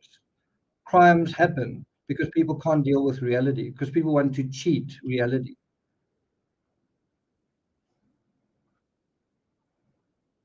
So when you see in this image that plant that's lying over there, and there, look how far its leaves have been smashed and kind of just thrown over that forecourt. That could very easily have been me. This pole that got taken out could very easily have been me, because I walked, as I say, from this pizza place in there. That was the first time I crossed that point. Then I walked back. And then I was standing around here trying to just attend to my dog. And this vehicle literally did hit my vehicle, hit the front of my vehicle. And it was because of someone driving under the influence, someone going to a party or coming back from a party. That's it. Nothing more than that. But I must say, I'm horrified to imagine what people in the true crime community would have said about me at the time that this happened. Even people who know me and love me may have thought, "Wow, did Nick not want to live anymore on that day?" No, I did. I did want to live. And people that hate me, what would they have said? Someone called him a misogynist, or it sounded like someone called him that, and someone accused him of small dick syndrome, or it sounded like someone said that. Could he not live with himself? No, actually, I could live with myself. Actually, I could. Yeah, yes, it was not the nicest day for me, but actually, I wasn't suicidal. I wasn't even thinking about suicide. I was thinking about my mother. I was thinking about the dark place that the true crime community has gone to and that it needs light. And that, thank God, just like fortuitously in a way, light has been brought to this case. Thank God for that. But is it enough? Is it enough light that's been brought to this case?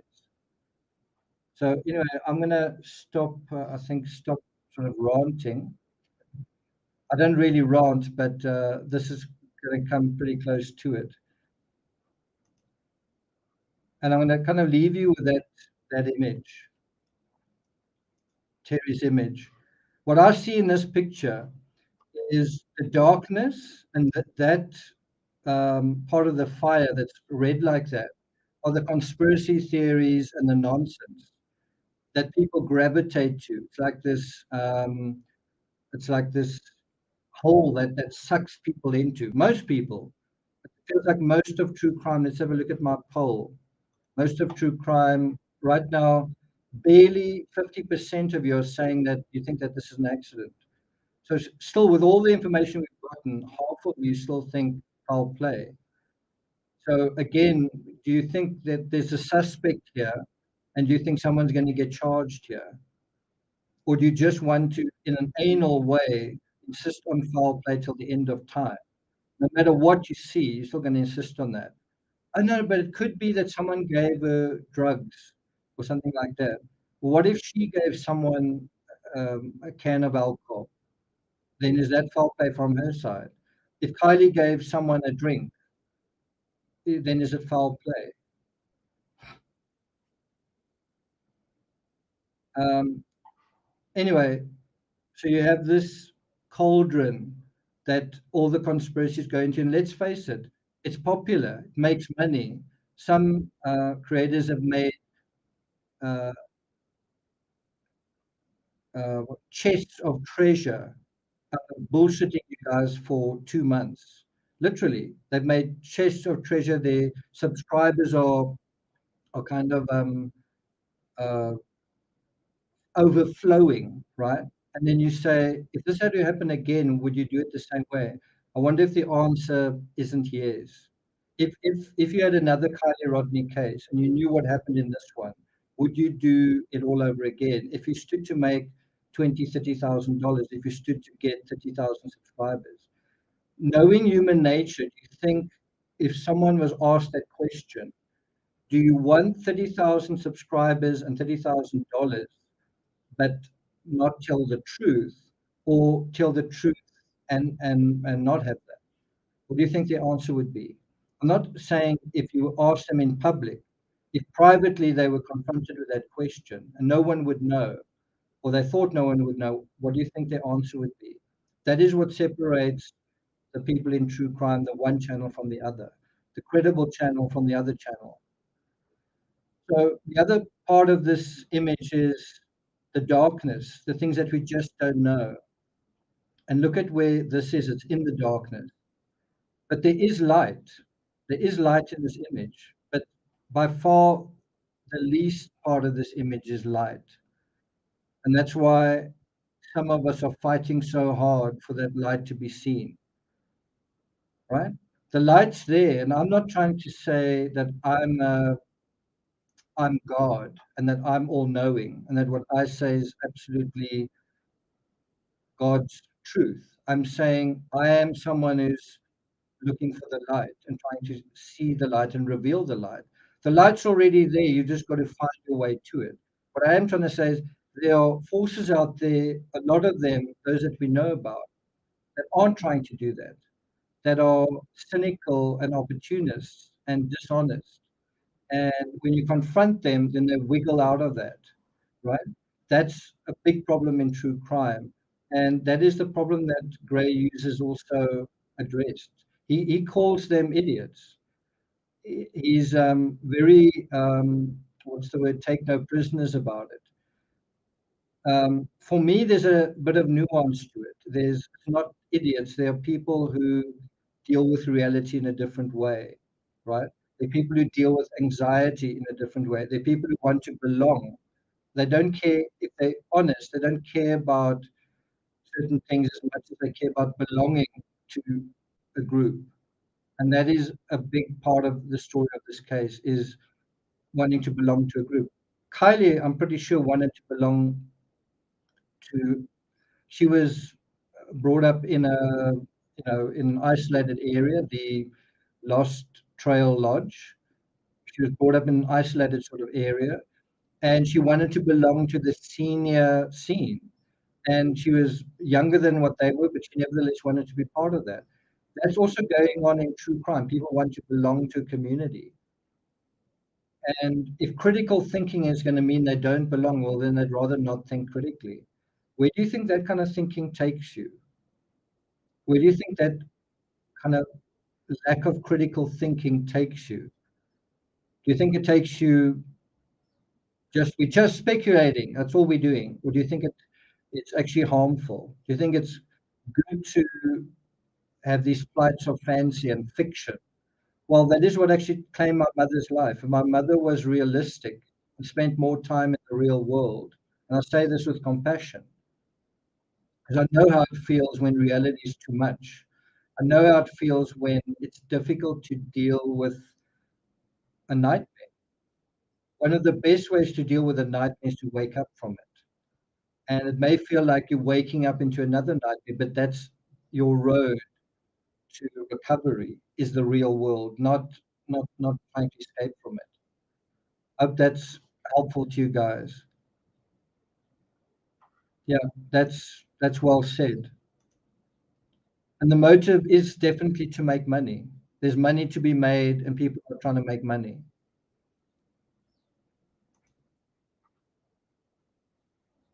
Karina says, profound words. Thanks for that. Is Terry still here? Terry, what time is it where you are? Is it almost midnight? I think it's 15 minutes to midnight.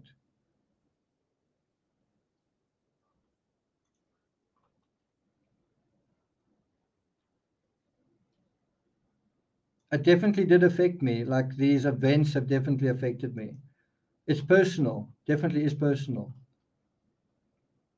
Where are we with the poll right now? I think the poll started off at 60-40. Now it's almost 50-50. And I would imagine on other channels it's 80-20. Like definitely would imagine that is what it's like on their channels. 1:42 in California. Wow, that is quite late. Shame, Terry. I think I must let you go so that you can sleep over. Yeah, 9 o'clock here is midnight there, and it is almost 11 o'clock here. Okay, let me go through the last couple of chats, and then I'm going to say goodbye. I think let's close off at the 2 hour mark. By the way, I've got a lot more where that came from. All the agitation that I've been feeling, there's a lot more where that came from. But I've kind of got the, uh, I'm not someone who likes to do that sort of thing. I'm really not the kind of person who likes to do that. I actually, when my channel was coming up, I was being ridiculed by another channel. Um, and in the beginning, I ignored it, but I was also quite shocked how I was being literally clips of me were being put up, and I was literally being ridiculed. And and then my channel superseded that channel, and then that person never seems to have mentioned me ever again. Um, so I've definitely experienced that. And there's I think, a difference between being criticized where it's valid and being criticized because someone just feels threatened by you. And you've got to think whether that you've got to think for yourself. Do you think the criticism is valid, or do you think someone is threatened by you? And maybe it's a bit of both. But specifically, is it valid? I definitely feel invalidated by putting so much work into trying to tell a sensible story to build a case as a lawyer would. And you have certain people who are totally unqualified. They will say that themselves, and yet people flock to them. That that seems to invalidate the intelligent debate, and I find that very disheartening. And I do feel threatened by that. I don't like the threat of the darkness. I don't like the threat of uneducated speculation, overwhelming and overcoming sensible discussion. I do feel threatened by it. I do feel invalidated by it. I don't think it belongs in true crime. I think that's goofy true crime. And I think what we need is real true crime. It's a serious topic where people die and lives are lost. And we have a responsibility to tell their stories ethically, sensitively, with compassion, but also in a scientific way. That's a responsibility, and some people aren't taking on that responsibility. They don't do it while they're doing it, and they don't do it when more information comes to light. How can you talk about true crime and be unethical yourself? Thanks a lot, Karen. Okay, so there's about 2 minutes to go. Yeah, you do have to think about the source. As a as a former magazine journalist, as an investigative writer, um, someone who's written for lots of magazines, whenever I'm repeating a statement, I've always provided the source. I can't just say somebody said something. I would just say where I saw it and in what context. You don't just say that you saw something. And nowadays, it seems credibility doesn't matter. The source doesn't matter. If somebody said something and it's popular, that's all that matters. That doesn't cut it in a court of law. In a court of law, you do actually have to prove evidence. What is quite interesting was when Checkered TV found that laptop, you have the question, is this legitimate? And some people will look at that and say, I think he's doing this for views. I think he's trying to set up his channel. I don't think it's real. And all of that speculation is sound. But the question is, nevertheless, is that laptop the genuine thing? And it turned out it was. I thought it was. Some people didn't think it was, right? So in a situation like that, even where the context suggests something isn't real, are you able to see that reality or not? Right? That separates the men from the boys. The I don't know how that works in the female sense, but it separates the credible from the not credible. You know kind of what I mean, right? Someone says Nick and Dharma. Can I be honest with you? The Dharma thing, although I've studied it, everyone I've asked to participate have been not available. So Stephanie's been sick. Terry's wanted to go to PROSA. Um, I didn't want to do it yesterday. I just thought it was a very heavy subject to be dealing with yesterday. And so as a result of that, I've just postponed it. I might do it within the next day or two. But part of the problem has been I've wanted to have a discussion, and Bria, we must actually talk about it. We must actually talk about if we can do it today.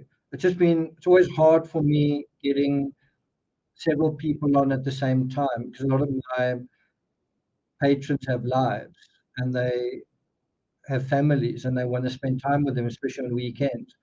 And they're the people I want to talk to. And and some of them also felt this is quite a heavy subject. Maybe not right now, dot dot dot. So that's kind of being the situation. So I have been preparing. I wrote a script long ago for Dharma, and I'll probably cover it maybe um, within the next day or so. So, sorry about not covering it sooner, but I think you can see, things happened. Things have definitely happened.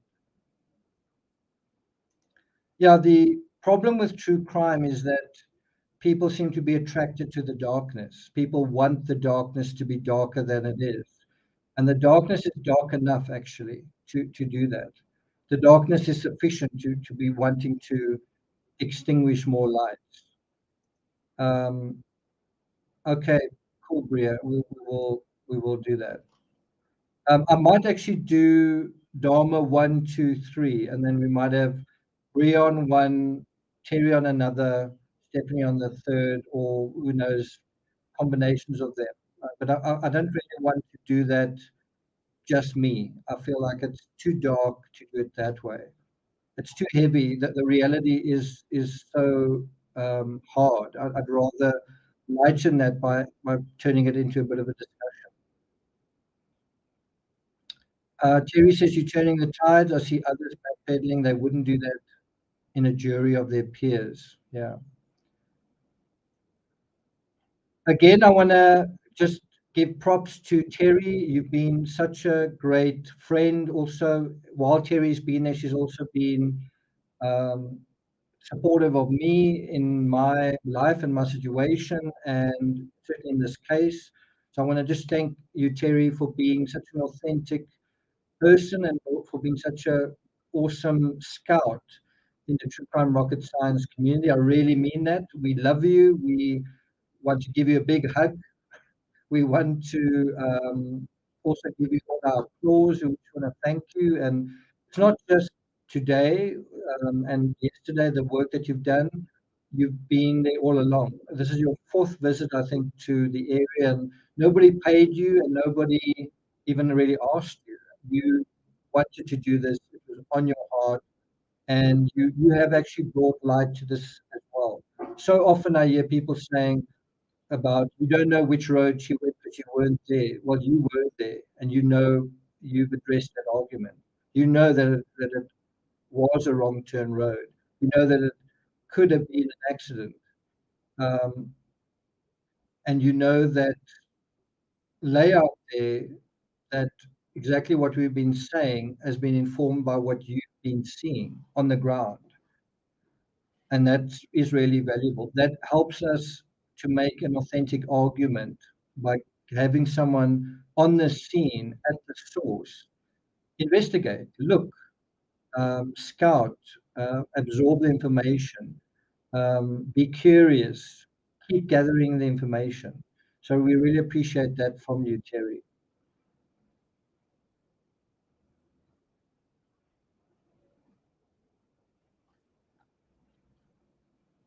Uh, Terry says, you all made me blossom. It's amazing that we've also discovered we've got a photographer in our midst. Terry, some brilliant photos like the one behind me. You really captured something sensitive and something fragile just in that landscape. You captured that nuance in a beautiful way. So thank you again. Okay, let's look at some of your last comments. Tranquility says, please explain how she accidentally drove herself from strap to the back hatch. I'm not going to explain that. Maybe you can. Maybe you can try and explain that. If you're going to say that over and over again as your default thing, then keep doing that. Woobles, good to see you. Okay, yeah. Okay, I think that's it from me. I don't really want to go any further. I'm not gonna take it further than that. Um, Graham says, Nick, I'm pleased that you were not hurt yesterday. You are absolutely amazing. Thanks a lot for that. I appreciate it. I'm also pleased that I wasn't hurt. I'm not pleased that my car was hurt though. My car got hurt. I'm really glad that my dog is safe. He could definitely have gotten injured. Tranquility says, wow, You are a hero and almost God. That's what you want to hear. No, it's not what I want to hear. What I want to hear is um, uh, what is reality in the situation. That's actually what I want to hear.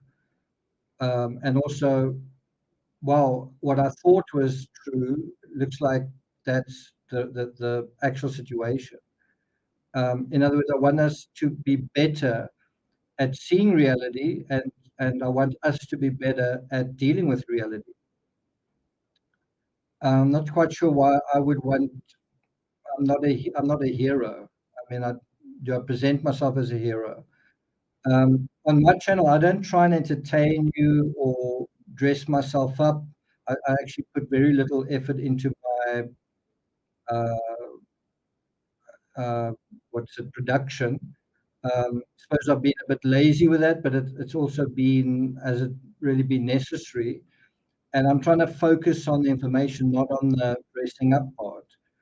I also don't make myself the center of all the productions. I don't have my face virtually ever. I don't think I have ever put my face on the title cover of any of my videos because I'm not trying to make it about me. But anyway, thanks for that. And I think that's also your ticket out of here.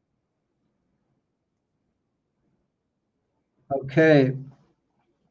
There are definitely some really, really nasty people in the true crime uh, in the true crime genre. There are some really nasty people. I think you can actually include some creators in that as well. That there are creators that are not pure of heart, and that's their deal. And they're people that are attracted to that not pure of heart stuff, and that's something you've also got to accept. Is that some people you don't like, um, other people do like. That's also true. That's reality. Um, but you've also got to deal with the things that they say and the things that they say that aren't true and how they deal with that when confronted. Yvonne Phillips, deep breaths and hugs to you too. Thanks a lot for that.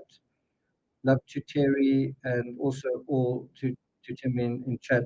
I don't want to have like a negative um, conversation, and also I don't like true crime talking about itself. I think it's necessary to point the finger at true crime, especially now. But true crime needs to be about true crime, not true crime talking about itself, thinking about itself. It distracts from the attention we need to be giving to actual cases. There are quite a few cases I've wanted to continue analysis on, but you get caught up in all of this nonsense. One of them is Peyton Armstrong. There's another episode I wanted to do on what a lawyer said. I haven't been able to get to that. The Gabby Petito Lifetime movie, I haven't been able to get to that. This stuff distracts you from that, this nonsense distracts you from the analysis that everyone needs to be thinking about. It is the nonsense actually brings the shadow back and covers things in murk and darkness once again. The nonsense. So, wouldn't it be nice? Is this a really naive thought? Wouldn't it be nice if people just try to pursue the truth, all of us together? And if we all of us did this together, we would get to the truth faster and we would be an effective um, part of the whole pursuit of justice. In other words, you have law enforcement, you have the courts, the legal system, you could have social media, and I know it's a bridge too far, but can you imagine if social media was genuinely part of that effort and law enforcement could turn to social media and say, in a genuine way, please help us? You think law enforcement feels that way in the Kylie Rodney case? Um, Law enforcement deserves some criticism, but they don't deserve to be undermined. We need law enforcement. We need investigators. They need our support. We need their support.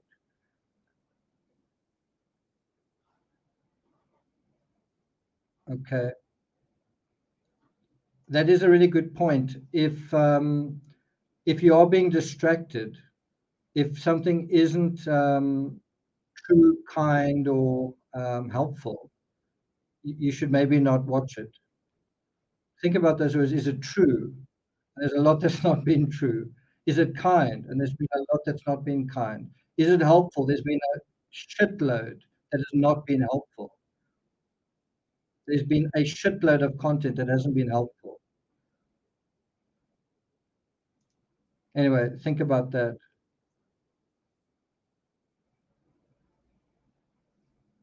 Uh, Bria, the answer is because witch hunts are fun now. Witch hunts are part of the popular money-making um,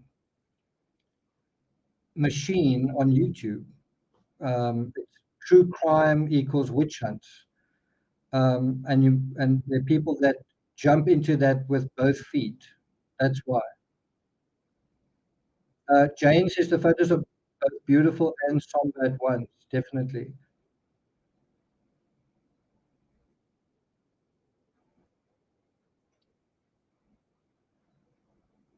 Lay Lamb says I still don't know what happened, but the facts are difficult to ignore. Thierry says I do tune into the fluff channels just to hear what's being said and try to comment delicately. Of course, I get shredded. I do think certain people need to address and confront that. I do think that that's the case. And this is a story where a very, very big channel came in and I think distorted the whole story. And there were a lot of channels that were happy to be part of the distortion. And there were some that weren't happy about that. Anyway, I'm going to be talking about that aspect in my next video dealing um, with that. So look out for that. I think I'm going to log off. Karen says, I love the picture behind you, beautiful rainbow. You notice with this picture, the darkness, the subtle sort of layers of color, if you turned it into a black and white photo. And then there's a ray of light there, a rainbow. There's basically darkness, and then there's a ray of light that that is quite unexpected in this situation. Was it raining, Terry, when you took this? Was it raining at all? It looked like it wanted to rain.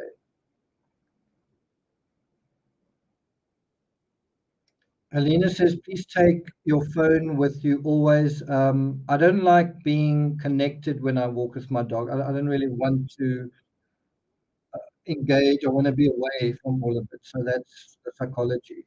Oh, it's a storm in the distance. Okay.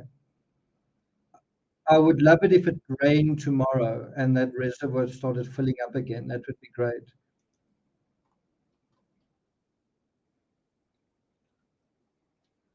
Okay, I think that is it from my side. So, okay, thanks a lot for the super chats. Welcome to the new subscribers. And also thanks to all of you for tuning in. Some of you very, very late, especially those in California. Thanks for tuning in. And yeah, I'm glad to be alive, and I want to share that spirit with you guys as well. What do you do with that? You've survived. You've survived.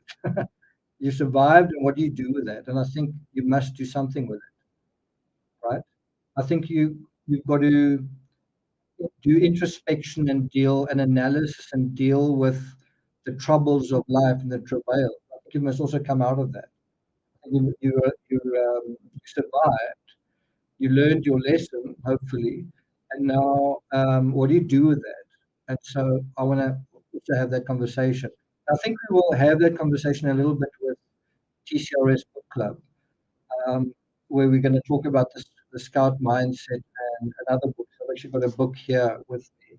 It's called Broken Monsters. Isn't that what we all are? Aren't we? Aren't we all the kind of broken monsters ourselves? And when we see a monster like Dharma, we are reminded that it's real. And what's so amazing in a terrible way is that he just told people exactly what he did. Didn't hide it, but actually said exactly, not, I wouldn't say exactly, but he said most of what had actually happened. And you realize then that the darkness that we know is real is actually more real than any of us realized. But he's not the only broken monster. That's the other part. He's not the only one with fantasies that take you into catastrophe. Fantasy and fiction takes you into catastrophe. And so the real world is really where you need to get back to. And that's what I'm trying to do through finance. I'm trying to say, can you see reality in the situation?